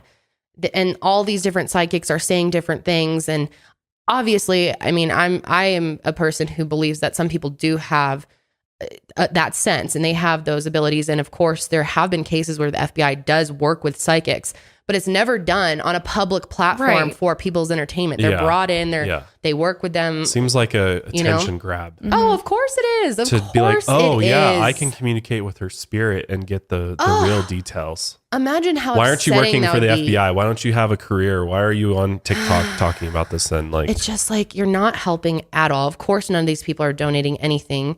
They're just, it's like just so sad. I feel like when it's so new at this point, like you really shouldn't be doing that unless the family's like asking for that. Right. Or like if they come out and they're like anyone who is a psychic or claims to be like, please come out, but they're not. I just feel like you need to not do anything that would make potentially the family feel more terrible than they already do. Yes. And I mean, saying psychic predictions, it's bad, but it's a whole nother level to be connecting with her spirit on a public platform and putting it on TikTok clearly for entertainment. And let's just all hope that her family, that her poor siblings never fucking see that, because how scary. Yeah. I mean, I hope they're trying to stay off the internet as much as they can, but damn. I mean, people really don't, they think this is some Lifetime movie. This is a real family. How dare you? Well, it's really sad too, because I was trying to only imagine if I was in their shoes and people were posting stuff about my loved one. I feel like I would almost, there'd be an itch to still like go watch. Cause I'm like, well, what are they saying about them? Even though I know it could like be damaging. Yeah, possibly. It's just so sad to be put in that place of. Well, I recently worked with a family, Fawn Mountain's family, on a video on her case. And they talked to me about how just horrible a specific psychic was constantly putting out all these fake, ghost box readings with Fawn, who was murdered, and just how damaging and upsetting it's been to them. They've asked them to stop several times. Eventually they stopped because I kind of lit a fire, but I mean, there's just so many out there. It's really bad. Yeah. And it's like, seems like TikTok is a breeding ground for it. Oh yeah. And it's not just this case. It's all things pretty much. Like, it drives me insane. I hate it. I do too. There was also a lot of speculation at one point, and there were several articles written about this as well. It's not just random people speculating, but there was a double homicide that happened right around the same time in the same area. Newlywed couple Kylan Schulte or Schultz. I'm not sure if it's Schulte or Schultz. I'm pretty sure Schulte. I think it's Schulte. Yeah. And Crystal Turner. It actually just gotten married, and they were camping, and they were found dead on August 18th in Grand County, Utah. So for a while, people thought maybe Brian was the one that did it, but police have investigated and say that there is no connection. So we wanted to clarify that, because I know that's been pretty confusing. And Kylan worked at the Moonflower Co-op. Right, so they were like, that's where people are connecting. Do they know or did they see something happen? And yeah. All right, well, we're going to take one more break, and then we will get back into the case. Did you know that a simple finger prick can unlock tons of insight into your reproductive health? I'm talking egg count, menopause timing, if your hormone levels indicate conditions like thyroid disorders or PCOS, all the things that are good to know whether kids are in your future or not. That's why Modern Fertility was created. It's the easy and affordable way to test your fertility hormones at home with a simple finger prick. All you do is mail it in with a prepaid label, and you'll get your personalized results within 10 days. Traditional testing with your doctor can cost over $1,000, but Modern Fertility gets you that same information for $159, a fraction of the price. And if you go to modernfertility.com/milehigher, you get $20 off your test. Also, if you have HSA or FSA, you can put those dollars toward Modern Fertility as well. You'll get insight into your hormone levels, how many eggs you have, and other important fertility factors. And the results go deep into what every hormone means. And you can also do a one-on-one talk with a fertility nurse to review your results and your options for next steps. If you want kids, or maybe you want kids one day in the future, clinically sound info about your body can help you make the decision that's right for you. And right now, Modern Fertility is offering our listeners $20 off your test when you go to modernfertility.com/milehigher. That means that your test will cost $139 instead of the several hundred or even $1,000+ that it could cost at a doctor's office. So get $20 off your fertility test when you go to modernfertility.com/milehigher. That's modernfertility.com/milehigher. For many, many years, I never knew when it was time for a new toothbrush. I never even knew if I was brushing for the full dentist recommended 2 minutes. But since I've started using the Quip electronic toothbrush for like the past couple of years, my dental hygiene game has gone through the roof. Because Quip makes it super simple to keep your teeth clean and your mouth healthy with all of their amazing Quip products. I mean, you've probably heard us talk about Quip a million times, but this is something brand new that actually rewards you and your mouth that I'm going to tell you about. The Quip Smart Brush for adults and kids connects to the Quip app with Bluetooth. You can track when and how well you brush, get tips and coaching to improve your habits, but best of all, you earn points for daily brushing and bonus points for completing challenges like streaks. Redeem for rewards like free products, gift cards, and discounts from Quip and partners. Already have a Quip? You can upgrade with a smart motor and keep the features you know and love. You get sensitive sonic vibrations, 2-minute timer with 30-second pulses for a guided clean. It's slim, lightweight, and sleek with no wires or bulky charger to weigh you down. That's what I love about it, is because a lot of electric toothbrushes have this like base and you have to plug it in. But when you travel, this is just the easiest way to take an electronic toothbrush with you. Plus, it has a multi-use travel cover that doubles as a mirror mount for even less clutter. Beyond the brush, Quip has everything you need to build a complete routine. Mint or watermelon toothpaste with anti-cavity ingredients, which are absolutely delicious. Some of my favorite toothpaste out there. The floss, I love the refillable floss. You know, it's good to floss your teeth every day. And Quip comes in clutch with their refillable dispenser to help reduce waste. And they got sugar-free gum. I mean, who doesn't love gum? With their one-click dispenser that delivers a long-lasting mint flavor and freshens your breath and can even help you prevent cavities. And they've got the refillable mouthwash that's good for you and the planet. In addition to brush heads, Quip also delivers fresh floss, toothpaste, mouthwash, and gum refills every 3 months from $5. Shipping is free, so you can save money and skip the hustle and bustle of in-store shopping. So join over 5 million mouths who use Quip, including myself, and save hundreds compared to other Bluetooth toothbrushes. Start getting rewards for brushing your teeth today and go to getquip.com/milehigher10 right now to save $10 on a Quip Smart Electric Toothbrush. Start getting rewards for brushing your teeth today by going to getquip.com/milehigher10, and right now you'll save $10 on a Quip Smart Electric Toothbrush. That's $10 off a smart electric toothbrush at getquip.com/milehigher10. GETQUIP.com/milehigher10. Quip is the good habits company. So jumping right back in here, on Friday night, September 17th, Brian's family contacted the FBI. Agents went out to their home, and that's when they told them that Brian was missing. They had no mention of Gabby. However, they did have their attorney on the phone the whole time listening to the conversation. I'm sure he told them not to say anything about Gabby. So then Brian becomes a missing person, and he can't be referred to as anything else because there's no evidence that he has a connection to this crime at this point. So Tuesday, September 14th, they claim that Brian left to go hiking at the Carlton Reserve. This is in Venice, Florida, about 13 miles from their home, and it's massive. 25,000 acres. Yeah, huge. 75% of it's underwater. It's alligator infested. Seems like a kind of an odd choice to go hiking in the middle of heat of summer in Florida. I guess people do it, but yeah. Well, there's not many other options. I mean, it's hot and muggy everywhere in Florida. Just weird to, come home without your loved one and then immediately go hiking. Well, clearly he wasn't just going hiking. I'm sure we can all agree. Right. So that day, his silver Mustang was ticketed by police. There was a note left on it to be moved or it would be towed. However, they never ran the plates on the vehicle, which was another huge fuck up. Because they could have figured out that this is Brian Laundrie's vehicle. And started searching the Carlton Reserve right away. Wouldn't that have been nice? So his parents found the note, but they left a car there until Thursday. And then Thursday, September 16th, the car was brought back to their home. Agents talked to Chris and Roberta for more than 2 hours on Friday night. They announced the search for 23-year-old Brian Laundrie.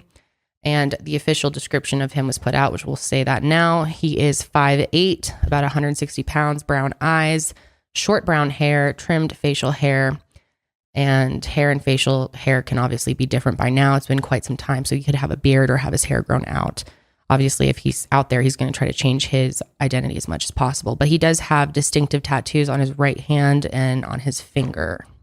Brian was last seen wearing a hiking bag with a wrist strap. And at this point, he was still a person of interest, not considered a suspect. And this was a multiple missing persons case, not a criminal investigation, officially. But most people had their thoughts at this point.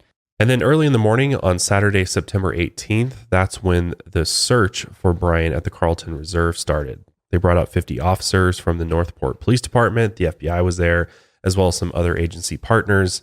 And again, this is a massive, massive stretch of land. There's more than 80 miles of hiking trails, almost 25,000 acre reserve. And it's just super, it's a swamp.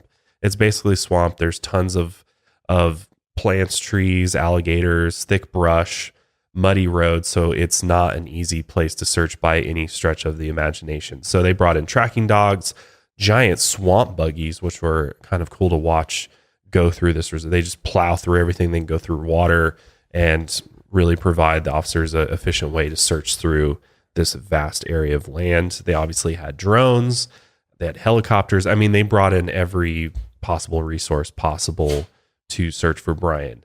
The reserve has 13-foot alligators. It has panthers, black bears, wild boar. It has several lethal species of snakes and also huge swarms of mosquitoes. So, I mean, a place to go hiking for the day, sure, but a place to go and stay for a long period of time, I don't know. Well, it's possible he's out there. It is. I mean, several experts, even Dog, the bounty hunter, which we'll get more into, said that he could be there. He could be. Now it's unlikely because they've searched so much of it. They found absolutely nothing, but I know, but it's that massive. Right. There could be an area that hasn't. The brush is thick, so the infrared can't go all the way down. So they can't use that technology in all areas. He could be like right underneath the water during the day and then be moving during the night, sleeping upward. I don't know. He could be out there. I just want to make sure that's clear. I mean, all the locals though, and people that live near this are like, there's just no way. There's no way somebody's most people in surviving general out there. Seem to think that, which is crazy because they've already spent $1 million. Yeah, a week out there searching. Yeah. So it's like, and that's a lot. I mean, like you said, I guess he could be like up in a tree sleeping during the day while they're searching, and he's on the move at night. I mean, that's always a possibility. But I mean, it's tough going out there for sure. But basically, they search this day in, day out, and each night the police report would basically say they found nothing of note. So many people question if Brian is actually there or was ever there in the first place. But police have come out and said that they had good intelligence that has led them to believe that he may be out there, hence why they're searching so much. Yeah. But the Carlton Reserve has had trail cameras set up since 2006. So maybe police have evidence from those cameras. It's just not being released from the public. Yeah. Maybe he's walked past one of them and that's their intelligence for why they're searching it so hard. But if, and this is speculative, but of course, if he did park his car outside the reserve, there's no reason why he couldn't have walked through there, dropped some things, made some footprints, given them plenty to look for and do to think that he's in there, and then had taken off even before his parents, told anyone. Right. It's very possible. Now, this is interesting. So a friend of Gabby's, Rose Davis, actually spoke to the media, and it's Gabby's only friend in Florida. And she claims that, Brian is a survivalist who has lived in the Appalachians for about 3 months with no help. And we'll get into this even a little bit more here later on because now there's more and more people being involved in looking for him. And somebody very interesting believes that that might be in fact where Brian is in the Appalachian Mountains. But she also claimed that Brian was jealous and controlling with Gabby. He came off as sweet and caring, but he was a little off and a little weird. Brian didn't want Gabby to have friends and was worried she would leave him. Rose said that Gabby and her shared their locations with each other through an app, and Brian actually made Gabby delete it. Wow. Damn. That is so narcissistic abuse. Yes. Oh my God. To it is T. Textbook. Yeah. So sad. Gabby also allegedly told Rose that Brian had episodes where he couldn't sleep and he heard voices. Damn. That's scary. Her friends from New York didn't like Brian and were bullying her about being with him. Gabby sometimes stayed at Rose's house to get a break from Brian even, and one argument stemmed from Brian stealing Gabby's ID to keep her from going out. Of course, like any relationship, there was arguments, and she'd come stay at my house when there was arguments just to like get away from it, and I didn't ask much questions because if she wanted to tell me, she could tell me, Well, we were supposed to go line dancing. It was ladies' night. And her drive is about 30 minutes to me. And halfway there, she realized her ID was missing. And so it caused a really big argument because Brian just didn't want her to go out. And it was a jealousy issue. And it caused a huge argument between them. And she came over and cried and just talked to me about what happened and told me all that she was comfortable telling me. Rose said that she last spoke to Gabby in early August and planned to meet her in Yellowstone in September. So the search continued through September 22nd. A team of 10 divers from the Sarasota County Sheriff's Office were requested for a dive operation in Carlton Reserve. The Sheriff's Underwater Recovery Force, or SURF, is made up of highly trained water specialists, and they're called to search for evidence of crimes in water. Authorities also brought in pumps to search the water because they were looking for anything, both Brian or some trace of him like his backpack. On September 23rd, there was a media report about some witnesses that came forward, and it was actually neighbors of the Laundries, William and Charlene Guthrie. And during the first week of September, they noticed that the Laundrie family had a new camper attachment for their pickup truck. And they actually had packed up the camper and left. And Charlene said that they were gone for the weekend. According to media reports, the family left on September 11th after learning Gabby was reported missing. And these witnesses said that they have also talked to law enforcement about this information. The Laundrie family's attorney, Stephen Bertolino, said when Brian left on Tuesday, September 14th, he didn't have his wallet or phone. Allegedly, he brought no money, credit cards, or ID, so his parents were concerned Brian might hurt himself. So we don't really know whether or not Brian actually left with his wallet or phone, or if he left that behind. We just have to go off basically what the Laundrie family's attorney is saying, but it's quite possible that the police do have his phone potentially, which probably not. I mean, most people take their phone with them, but maybe he left his phone and wallet and everything behind because he didn't want, you can trace people with a phone. So maybe he did leave it. Maybe the police do have it and they're using that to look for him. Meanwhile, up in the Grand Teton National Park, the search for Gabby is ongoing. The FBI, the National Park Service, the Teton County Sheriff's Office, as well as the Jackson, Wyoming Police were all doing surveys of the ground around the Spread Creek dispersed camping area. And Brian and Gabby were believed to be there August 27th through the 30th.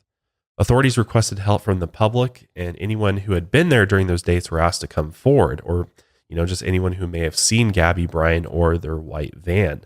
And it sounds like they actually sent out some type of alert through people's phones. Yeah. To search any photos they had if they were in the area.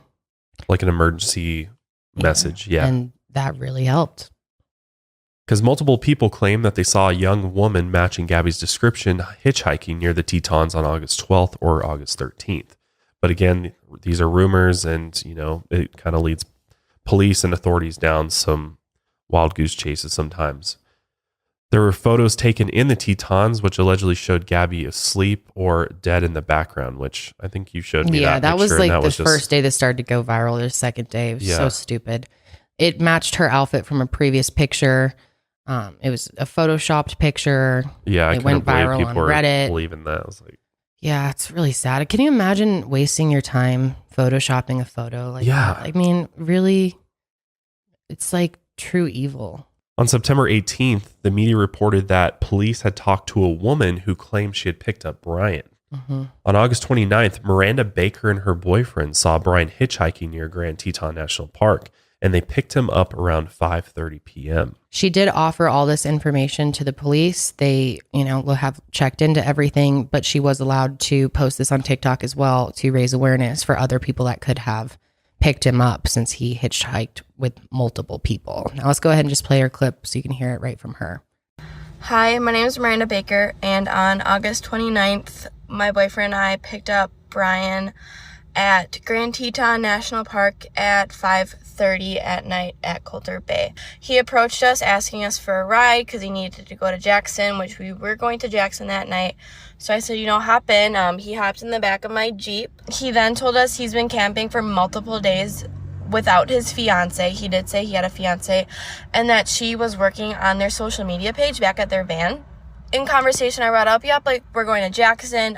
He freaked out. He's like, nope, I need to get out right now. Pull over. So we pulled over at the Jackson Dam. When he asked for a ride, he has to go to Jackson, which if you're familiar with the area, a lot of people call Jackson Hole Jackson.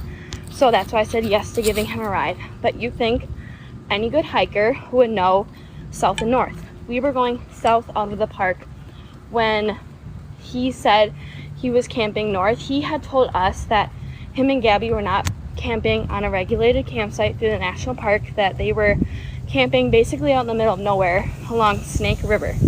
This is key information. He said that he had hiked for days along Snake River, but when looking at his backpack, it wasn't full, and he said all he had was a tarp to sleep on, which you think if you're going camping for days on end, you'd want food and a tent, and he had none of that. And like I said, he looked clean and didn't smell bad.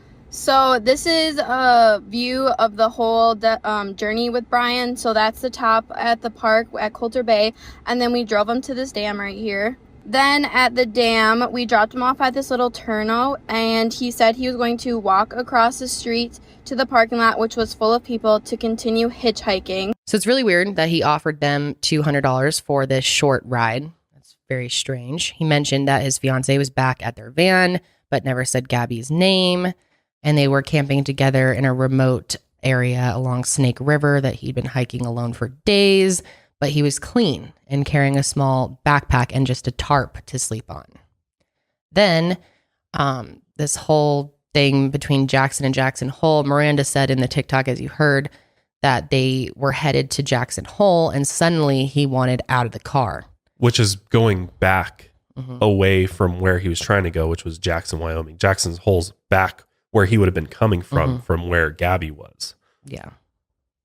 But like she mentions in her TikTok, you would think that as someone who's a quote experienced hiker outdoorsman would understand what direction you're driving in and be like, oh wait, this is not where I'm supposed to be going. Yeah. Like it took for her to say that before he freaked out and was like, oh, never mind. And she said that there was just panic about going that way too. It was just like, stop immediately. I need to get a ride from someone else. And she dropped him off at 6:09. Miranda was hoping that someone else would see her video, maybe someone else who picked him up and interacted with him after she picked him up. And then on September 25th, Fox News reported another woman had picked up Brian on August 29th. Norma Jean Jalavec realized the hitchhiker she picked up was Brian after seeing Miranda's TikTok videos. She had picked him up around 6:15 or 6:20 p.m. near the location where Miranda had reportedly dropped him off at. He asked to be dropped off at the gate of the Spread Creek dispersed camping area around 6:30 or 6:40 p.m. Norma offered to drive him into the remote campground, which has a single dirt road extending for miles to reach the different campsites. But Brian actually tried to get out of the moving car and just was insistent upon letting him out. And she also passed this information along to the FBI. So then September 19th, YouTubers found footage of Gabby's van that was taken on their GoPro on August 27th, 2021 between 6 and 6:30 p.m. These guys, I guess, have a pretty much what Gabby was trying to do, a van life channel. They make these vlogs, and she was actually sitting down to edit it or she was already editing it, and someone called her and said, hey, they're asking for information. I think you guys were in the area at that time. And she said, actually, I'm editing the vlog right now from August 27th. So she starts going through it, and she happens to see Brian's van or Gabby's van just parked along the side of the road. And she said when they actually saw it at first, she saw their license plate that they were from Florida, and she wanted to try to talk to them. But the van seemed kind of closed off and no one was around. So they ended up just turning around and leaving the area. And what's crazy too, and the fact that this happened is honestly wild, and maybe it's divine intervention or something. But she said that they had actually just finished filming like a clip of her husband or her boyfriend, just talking to the camera about what they were doing. And that once they were done, they normally like shut the GoPros off, but they had forgotten to shut the GoPros off. So the GoPros were just running and it was just like quiet as they were driving. And they captured this footage. They just happened to be running as they drove by. It's interesting you said divine intervention, because when I watched an interview with her, the vlogger, she said that they had lost their son in a car accident before all of this happened. They believed that their son's spirit helped them to find this footage and to pass it to police. And because this ended up being a huge tip. Yeah, and if you actually look at the footage a little bit closer, you can actually see that there is a sandal behind the van. Could potentially be Gabby's or Brian's. But it does look like Gabby's sandal from the body cam footage. Also, people think that there possibly could be a cell phone on the ground near the sandal. This has not been confirmed yet. We're not sure exactly. I mean, the footage isn't completely perfect. So there's also a strange figure in the field behind. It kind of looks like a person bending over, but enhanced footage shows that it's not a person. That's a bit of new information. When I recorded my video, we didn't know at that point. A lot of people have also thought that they see a face in the van. This is also not confirmed. The van door was open and then closed on camera. That's all captured. And then September 19th, remains were found in this camping area that matched Gabby's description. Let's play the clip from the FBI making this announcement, because I think it's really important to just understanding the gravity of all of this. And just notice his emotion. Yeah. It's pretty rare in press conferences like this for them to get emotional. This is an incredibly difficult time for the family and friends. Our thoughts and prayers are with them. We ask that you all respect the privacy as they mourn the loss of their daughter. As you are aware, FBI personnel, in coordination with our partners at National Park Service, the Forest Service, Teton County Sheriff's Office, and Jackson Police Department, have been conducting an investigative activity in the vicinity of the Spread Creek dispersed camping area. Earlier today, human remains were discovered, consistent with the description of Gabby Petito. Full forensic identification has not been completed to confirm 100% that we found Gabby, but her family has been notified of this discovery. The cause of death has not been determined at this time. We appreciate your continued support and patience as we work through this process. So the next day after the news that Gabby's remains, or remains consistent with Gabby's description, were recovered, on September 20th, a search warrant was executed for the Laundrie home. It was also called a crime scene, and Roberta and Chris Laundrie were escorted by FBI agents into an unmarked vehicle. The warrant allowed removal of electronic devices and photos, and Brian's silver Mustang was also seized at this time. Don't you think it's very strange that this guy's like an environmentalist, minimalist, but he drives a Mustang? A little bit. Yeah. I think it's really odd. Yeah, you would expect him to drive something, a hybrid like vehicle or electric vehicle or something. It could have just been passed down to him, maybe all he had, but still, I just thought that was odd. We don't know what they were hoping to find, but we know that this was an extensive search. 25 FBI agents, many of them in tactical gear when they went inside the home. We know they searched the camper right here. They searched inside the house. They were in the back in a shed, really not leaving any stone unturned, but still right now, no sign of Gabby's fiance, Brian Laundrie. As a result of the search warrant, they actually recovered a computer found in Gabby's van, and from this information, they were able to verify through text between Gabby and Nicole that, in fact, Brian and Gabby were fighting. And there was a message on August 27th from Gabby's phone that said, "Can you help Stan? I just keep getting his voicemails and missed calls." And Stan was her grandfather. And this was actually a very weird text to get from Gabby and really worried Nicole. She always called him grandpa or grandfather. Right. She wouldn't just say Stan. Stan, yeah. Yeah. Seems like someone else. So Tuesday, September 21st, the Laundrie family attorney scheduled a press conference, but then he abruptly canceled it after talking to the FBI, but he denied that the FBI made him cancel it. We still don't know why. Probably because the FBI was like, this just got a whole lot more serious, and he was probably like, okay, we're just going to shut our mouths and we're not Maybe. going to say anything. Maybe. I mean, we don't know. I'm just speculating. Yeah. You know, we don't know, but yeah, it's possible he's concerned about his own involvement in all this. But right. yeah, it's just too early to say. So Tuesday evening, September 21st, the FBI confirmed that the remains that were found were Gabby Petito, even though they pretty much confirmed that before, but now it was official. And they also announced that this was a homicide. The full autopsy results will be released later on. It's still too early, and it's being conducted by the Teton County coroner, Dr. Brent Blue. We still have no cause of death, but the manner of death is definitely homicide. So this is interesting to me that, you know, they're saying we don't know the cause of death, but the manner of death is definitely homicide. So they're willing to say homicide. Yeah. So I just thought when I heard, you know, remains were found that were consistent with the description, you know, and this is pretty grim to even think about, but it's just, it makes me think that her body was recovered in, you know, not a good condition. I think we can all agree that that's what they meant. And so, and also they need to do further investigation to figure out the cause of death. The fact that they came forward the day that the autopsy was being done and said that this was a homicide tells you that it was an obvious homicide. Right. You know, if this is strangulation, if this is drowning, it's going to take a little bit more to confirm that. It seems like they were able to tell just by looking at her. Right. Which of course we don't know at all what her cause of death actually is. It could be blunt force trauma. It could have been a gun involved. We just don't know at this point. But once we find out that information, it's going to tell us a lot. It's really sad to think about, though, because your mind just goes all over thinking of all the things that could have happened.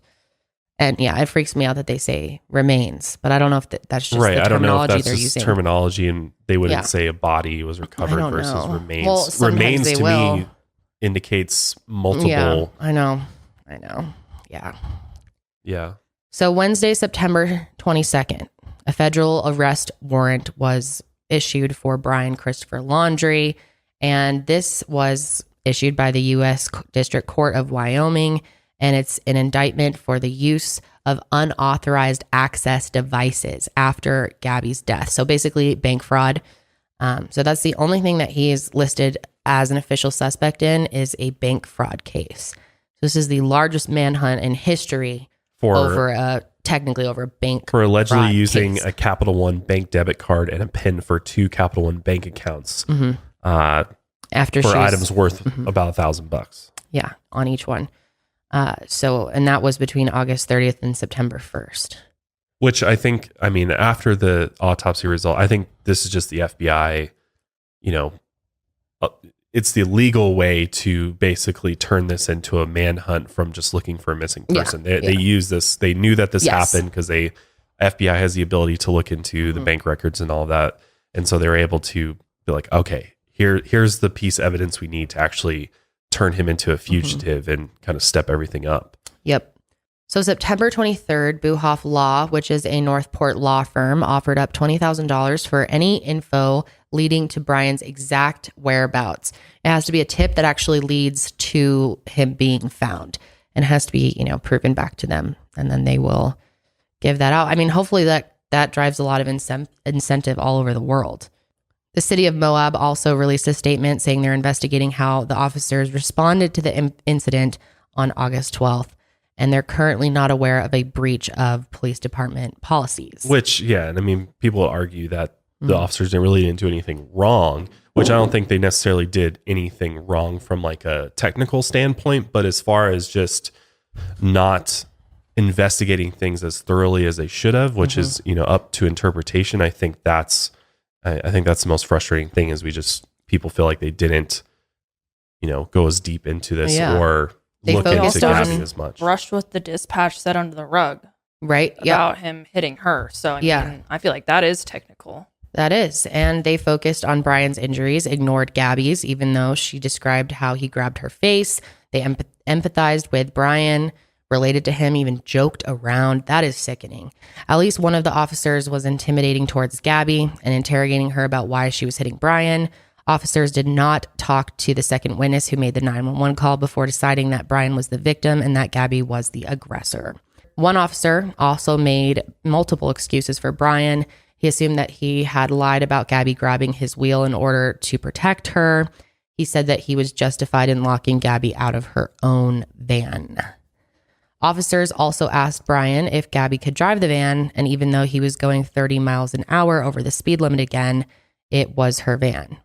Yeah, and I'm just looking because, like, obviously per state, there's different laws around domestic violence and how police deal with it. But from what I'm seeing, I guess technically, just based on the witness statements of Brian hitting her, and it was consistent with his description, that they could have probably made an arrest on Brian at this point as well. So I mean, yeah, they clearly just didn't take this as seriously as they should have, and it's super unfortunate that, you know, they didn't at least, you know, even arrested Gabby or you know, somebody in this incident, which really would have separated them and potentially saved her life. Yeah, oh, it's absolutely true. Okay, so let's talk about the most recent updates as of the last 2 days before we were recording this. It seems that officers involved could likely face disciplinary action. And also the owner of the hotel where Brian was given a free room could not confirm that he ever even checked in. There was no surveillance footage of him even on the property. So there's been a huge spotlight on his parents, obviously, Chris and Roberta Laundrie. They're now being referred to by many as the Dirty Laundries. There has been no legal obligation to tell the police where Brian is, obviously, and Florida law doesn't allow parents to be charged as accessories after the fact in some crimes. They could be charged if Brian is charged with first or second degree felony, but not if he's charged with a third degree felony. But also there are no parental protections if they covered up a crime or made a misleading statement to police. So if police find out that they're lying to them about not having contact with Brian or you know, knowing where Brian is currently, and that turns out, you know, they find concrete evidence, they can be charged. Covering it up, not reporting it is a federal crime. So September 25th, Dog the Bounty Hunter, Dwayne Chapman, got involved. He was spotted outside of the Laundrie home. This went pretty viral on the internet yesterday, and there's been a lot of kind of joking about it just because he's a reality TV show star. He has a show. I'm not sure what it's called. Do you guys know? Dog the Bounty Hunter. That makes sense, right? Dog the Bounty Hunter. On A&E. He has claimed that he has captured over 8,000 people. You know, as much of a joke as it seems to be to some people, that it's kind of like, oh, Dog the Bounty Hunter's on the scene. This is becoming ridiculous. I've seen so many comments like that, but this is really good. He's very good at what he does. He also claims that he has never had to use a real gun to apprehend fugitives. Instead, he uses non-lethal pepperball guns, similar to a paintball gun, which is loaded with some type of marble. Yeah, it's like a less than lethal gun, pretty much. Yeah. So most of his inspiration, he says, comes from the loss of his daughter, who was around Gabby's age in a car accident in 2006. And he really wants to help because he said he knows the pain of losing your child. And he lost his wife in the last couple of years, I think, to cancer too. Oh, it's terrible. So I think he's just trying to honestly to help, and he's just being a good person, jumping in and offering up his, you know, his service and expertise. I mean, he does. I mean, 8,000 fugitives. How many people can say they've captured 8,000 fugitives across the world too? Like this, he's been all over. He's captured fugitives of Mexico. Yeah. I mean, he's definitely a real bounty hunter. And I mean, bounty hunting is kind of an interesting thing, how it all works, because it's not like he has to be invited to help with the investigation. Right. If you have a certain amount of credentials, you're allowed to just jump in on there's any wanted case. people, you can just go look for them. But obviously it's dangerous and there's a lot of risks to doing it. I have a question because I don't want to sound stupid, but I'm not very familiar with bounty hunters. So there's not like a specific training, or it's something like self-proclaimed essentially. Okay. Yeah, it's almost like becoming a private investigator, but I guess you would have more training in that too. Yeah. Okay. Yeah. I mean, for him, it's really his record speaks for himself, Right, so he's able to get into any case, no problem. Totally. I mean, a lot of bounty hunters though are hunting down people that skip bail and things like that. I mean, they're not necessarily looking for FBI's most wanted per se, but there are bounty hunters that, a lot of bounty hunters work for bondsmen is really what a lot of them do. And they work in that capacity, but there are bounty hunters that go after, serious criminals. Yeah. because I lost a daughter at about the same age, I know what the parents feel like, okay? And you want justification. You want the guy behind bars. All of it's alleged that he even committed the murder. But circumstantially, it looks like he did. You know, the strongest lead I see is that one of her friends said he had been in the Appalachian Mountains by himself for a couple months. Now, he's not just a camper then, he is a outdoorsman. So in order to do that, I think because of his age, he felt comfortable. If there's anywhere right now that looks the hottest, that could be the area. It all depends on the picture they got of him the other day where they're hunting now, if really that was him. No one has said that. If not, Appalachian Mountains is the best, but it covers several states. So where did he go in at? That's where you start your tracking point. From right when he went into the mountain with dogs. They've got so much infrared. I mean, they're going to catch him. You know, the only reason I would doubt if he's in the swamp is they've been hunting it really good, okay? And I'm not sure that was him in the picture. You know, it was blurry, blah, blah, blah, like kind of an old bank robbery picture, right? But you couldn't really tell if that was him. Now, if that was him 100%, he's in the swamp, okay? And then, so he moves in the night, and he probably sleeps up in the day. Now, the FBI has ultraviolet light tracking. Remember the Boston bomber? How they found the kid in the boat when they went over and the tarp was over him? They've got that. So I'm sure they're using that to cover with drones. I mean, he can't cover with mud. It's not Arnold Schwarzenegger. He can't cover with anything. He's going to light up. So it's interesting what he said about the infrared, because I have heard other ex-FBI or experts that have been on various news shows saying that they've had some trouble because some of the area is just so thick that they can't see all the way down. Mm-hmm. But it is interesting when you think about the case of the Boston bomber. Remember how he was hiding in the boat in the backyard, and they do have incredible technology. It's hard to believe after a week out there that he could still be out there. But of course, I mean, he could. But how smart is this guy? How prepared was he? That's what I'm saying. You're in a fucking swamp. It's dangerous as it is. Yeah. It's hot as shit. Apparently he left. What did he leave with? Gallons and gallons of water and food? Like, unless he had one of those purification devices or straws or bottles or something on him, which he would probably be the type to carry something like that. But I don't know. I think, I don't know. This is where we get speculative. And of course, I want to just continue to say these are our personal ideas and thoughts, just throwing things out here. My gut tells me he parked outside of the Carlton Reserve as a setup. He walked around in there, dropped some shit, did a little hike for a day or two, and then moved on. Well, why would you set that up if you're actually hiding in there? Yeah, why would you literally leave your car out? It's like putting a flag. I'm out here. Come and find me. Like maybe that's what he did. But to me, it seems like I think he's like 5 steps ahead of where police are at right now. I think that was a setup, and I think Dog the Bounty Hunter is pretty spot on. I think that the next place they should go look is start figuring out where in the Appalachian Mountains he was before. Because if you know where he was before, then he would be familiar with that area. He spent multiple months out. He would know where to go to find water to survive. He could go replicate what he did before. So it seems to me that that's probably the most probable place that you're going to find him, is where he's already been successfully living in for multiple months, sort of off the grid. I mean, the Appalachian Mountains it's a huge area of land, and you could very easily just disappear.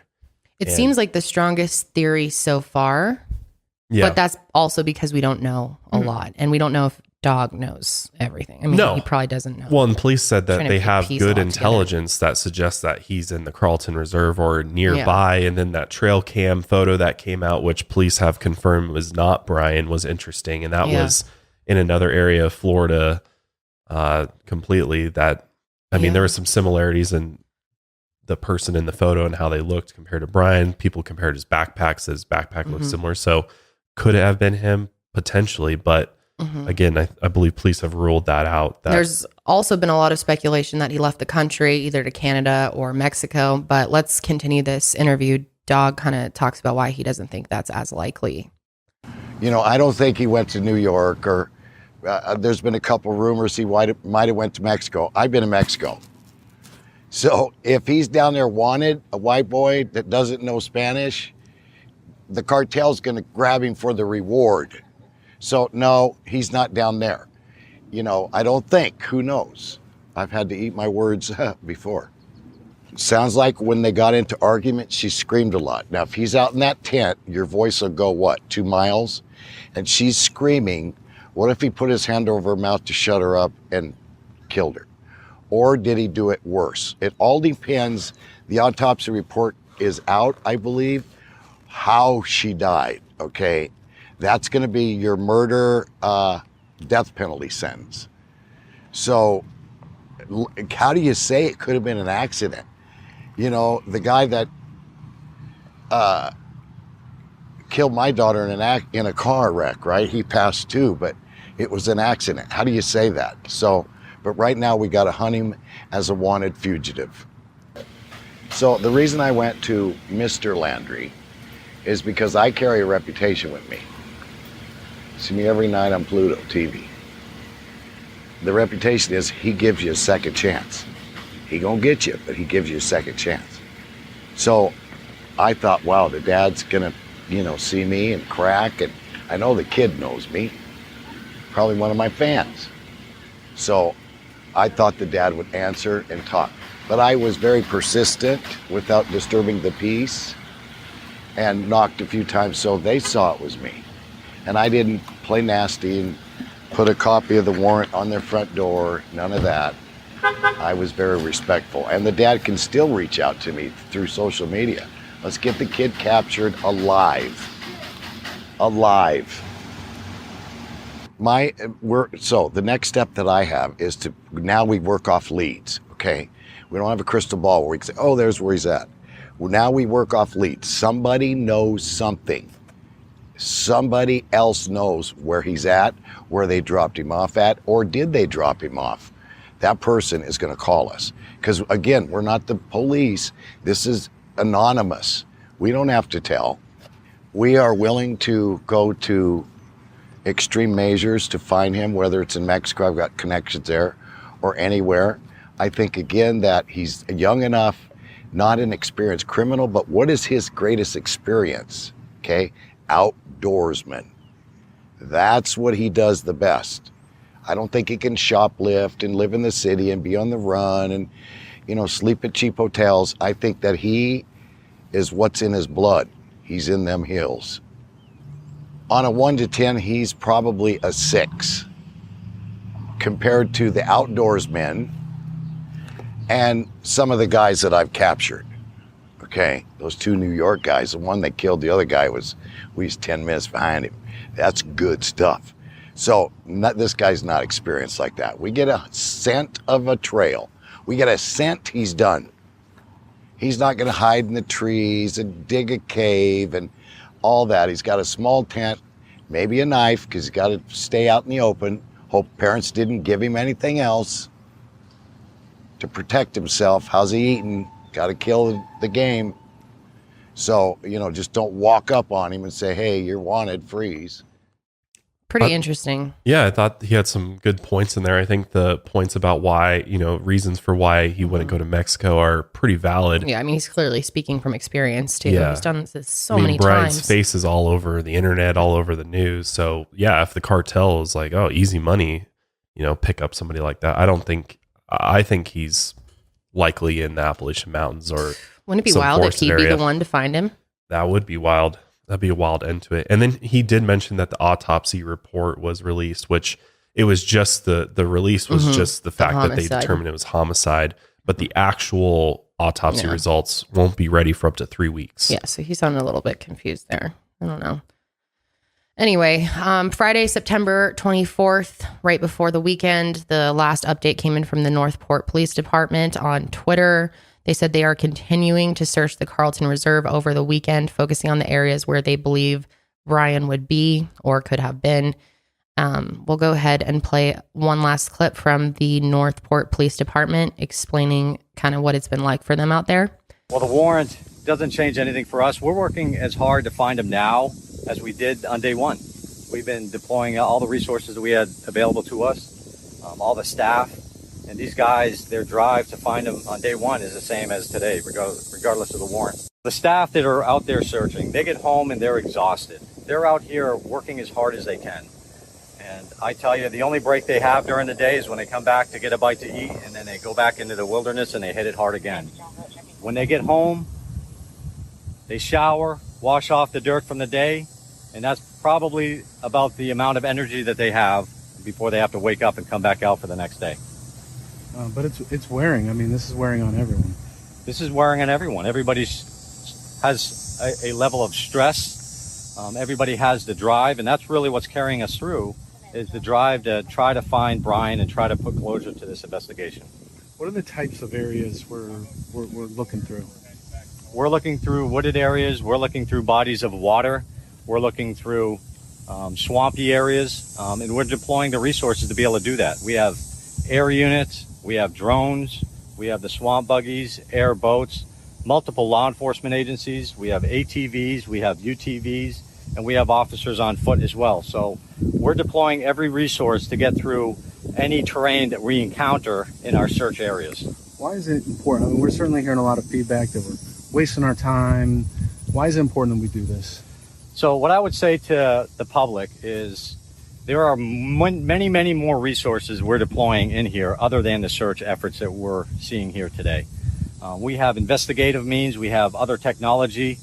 Agencies are issuing search warrants for data, whether it be social media or some other investigative means, and then we do the search. So we're not wasting our time out here. We are doing our due diligence to find Brian and an area that intelligence had led us that he could possibly be in. And it's upon us to make sure that we search this area as best as we can, as massive as it is, with the resources that we have to try to find Brian.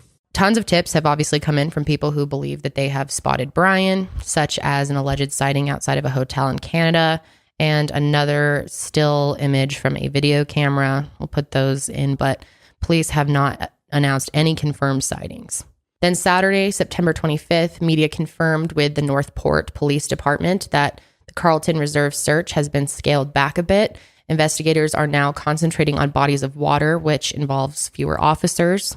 On Sunday, the day we were recording, September 26th, the Laundrie family attorney confirmed that an FBI agent did enter their home and got personal belongings of Brian's from his daily routine for DNA matching.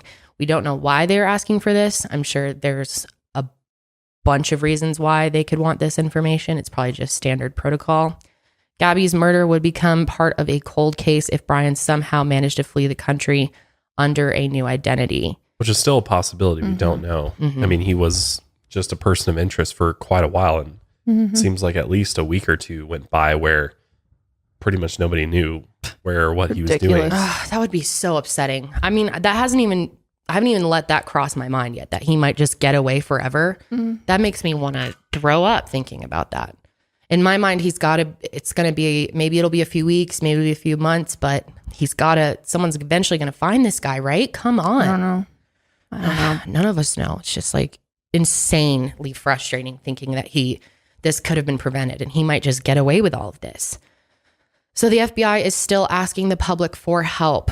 The warrant allows law enforcement to arrest Brian, but they need more information to build a criminal case for homicide. Anyone who was in the Spread Creek dispersed camping area between August 27th and August 30th are asked to come forward with possible information. If you have any tip, even if it may seem insignificant to you, call 1-800-CALL-FBI, or you can upload the photos at fbi.gov/Petito. If Brian Laundrie is seen, call 911 immediately. Do not hesitate. And then as of recording this episode today, Sunday, September 26th, there was a memorial service for Gabby. Part of the service was open to the public. It was also live streamed. I believe it's part on of it. YouTube. Yeah. We'll put the link for it below. It's very quiet and most of the sound is cut out of it, but it looked like a beautiful moment. The family has asked that if you feel, you want to send your condolences or help them in any way, that instead of sending flowers, they'd like donations instead to their new foundation in Gabby's honor, which we spoke about at the beginning of the episode. It's the Gabby Petito Foundation. It can be found at gabbypetitofoundation.org. There's also 2 other places that you can donate that are safe to donate to. There's a GoFundMe, which we'll have linked below, which was organized by a family friend. And then the John F. McNamara Foundation or the Johnny Mack Foundation. But now that they have their foundation, I'm sure it's best to just donate directly to them. But please be aware that there are tons of fake fundraisers and just be careful. Fake Venmo accounts and things like that. So just be really careful about where you donate. Funds are being used to bring Gabby home, transportation costs, legal fees, and support to family members. And then leftover funds from the GoFundMe are going to be donated to Gabby's foundation to help other people who are in a similar situation. But that is all that we know as of today.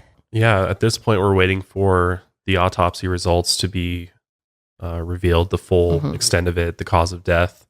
And then obviously the manhunt for Brian continues. And we'll see where police search next after the Carlton Reserve. It seems like at this point, though, the Northport police are kind of wrapping up their search of the Carlton Reserve.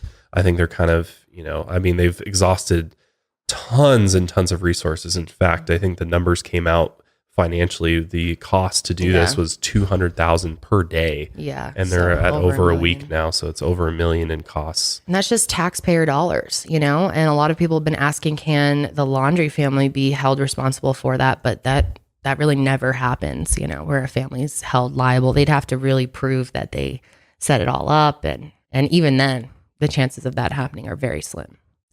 So it's incredibly frustrating just watching the 2 of them walk in and out of the house and try to hide. Yeah, they've made the Laundrie family has made a couple trips to Orlando to speak with their lawyer. Yeah, they keep going down there.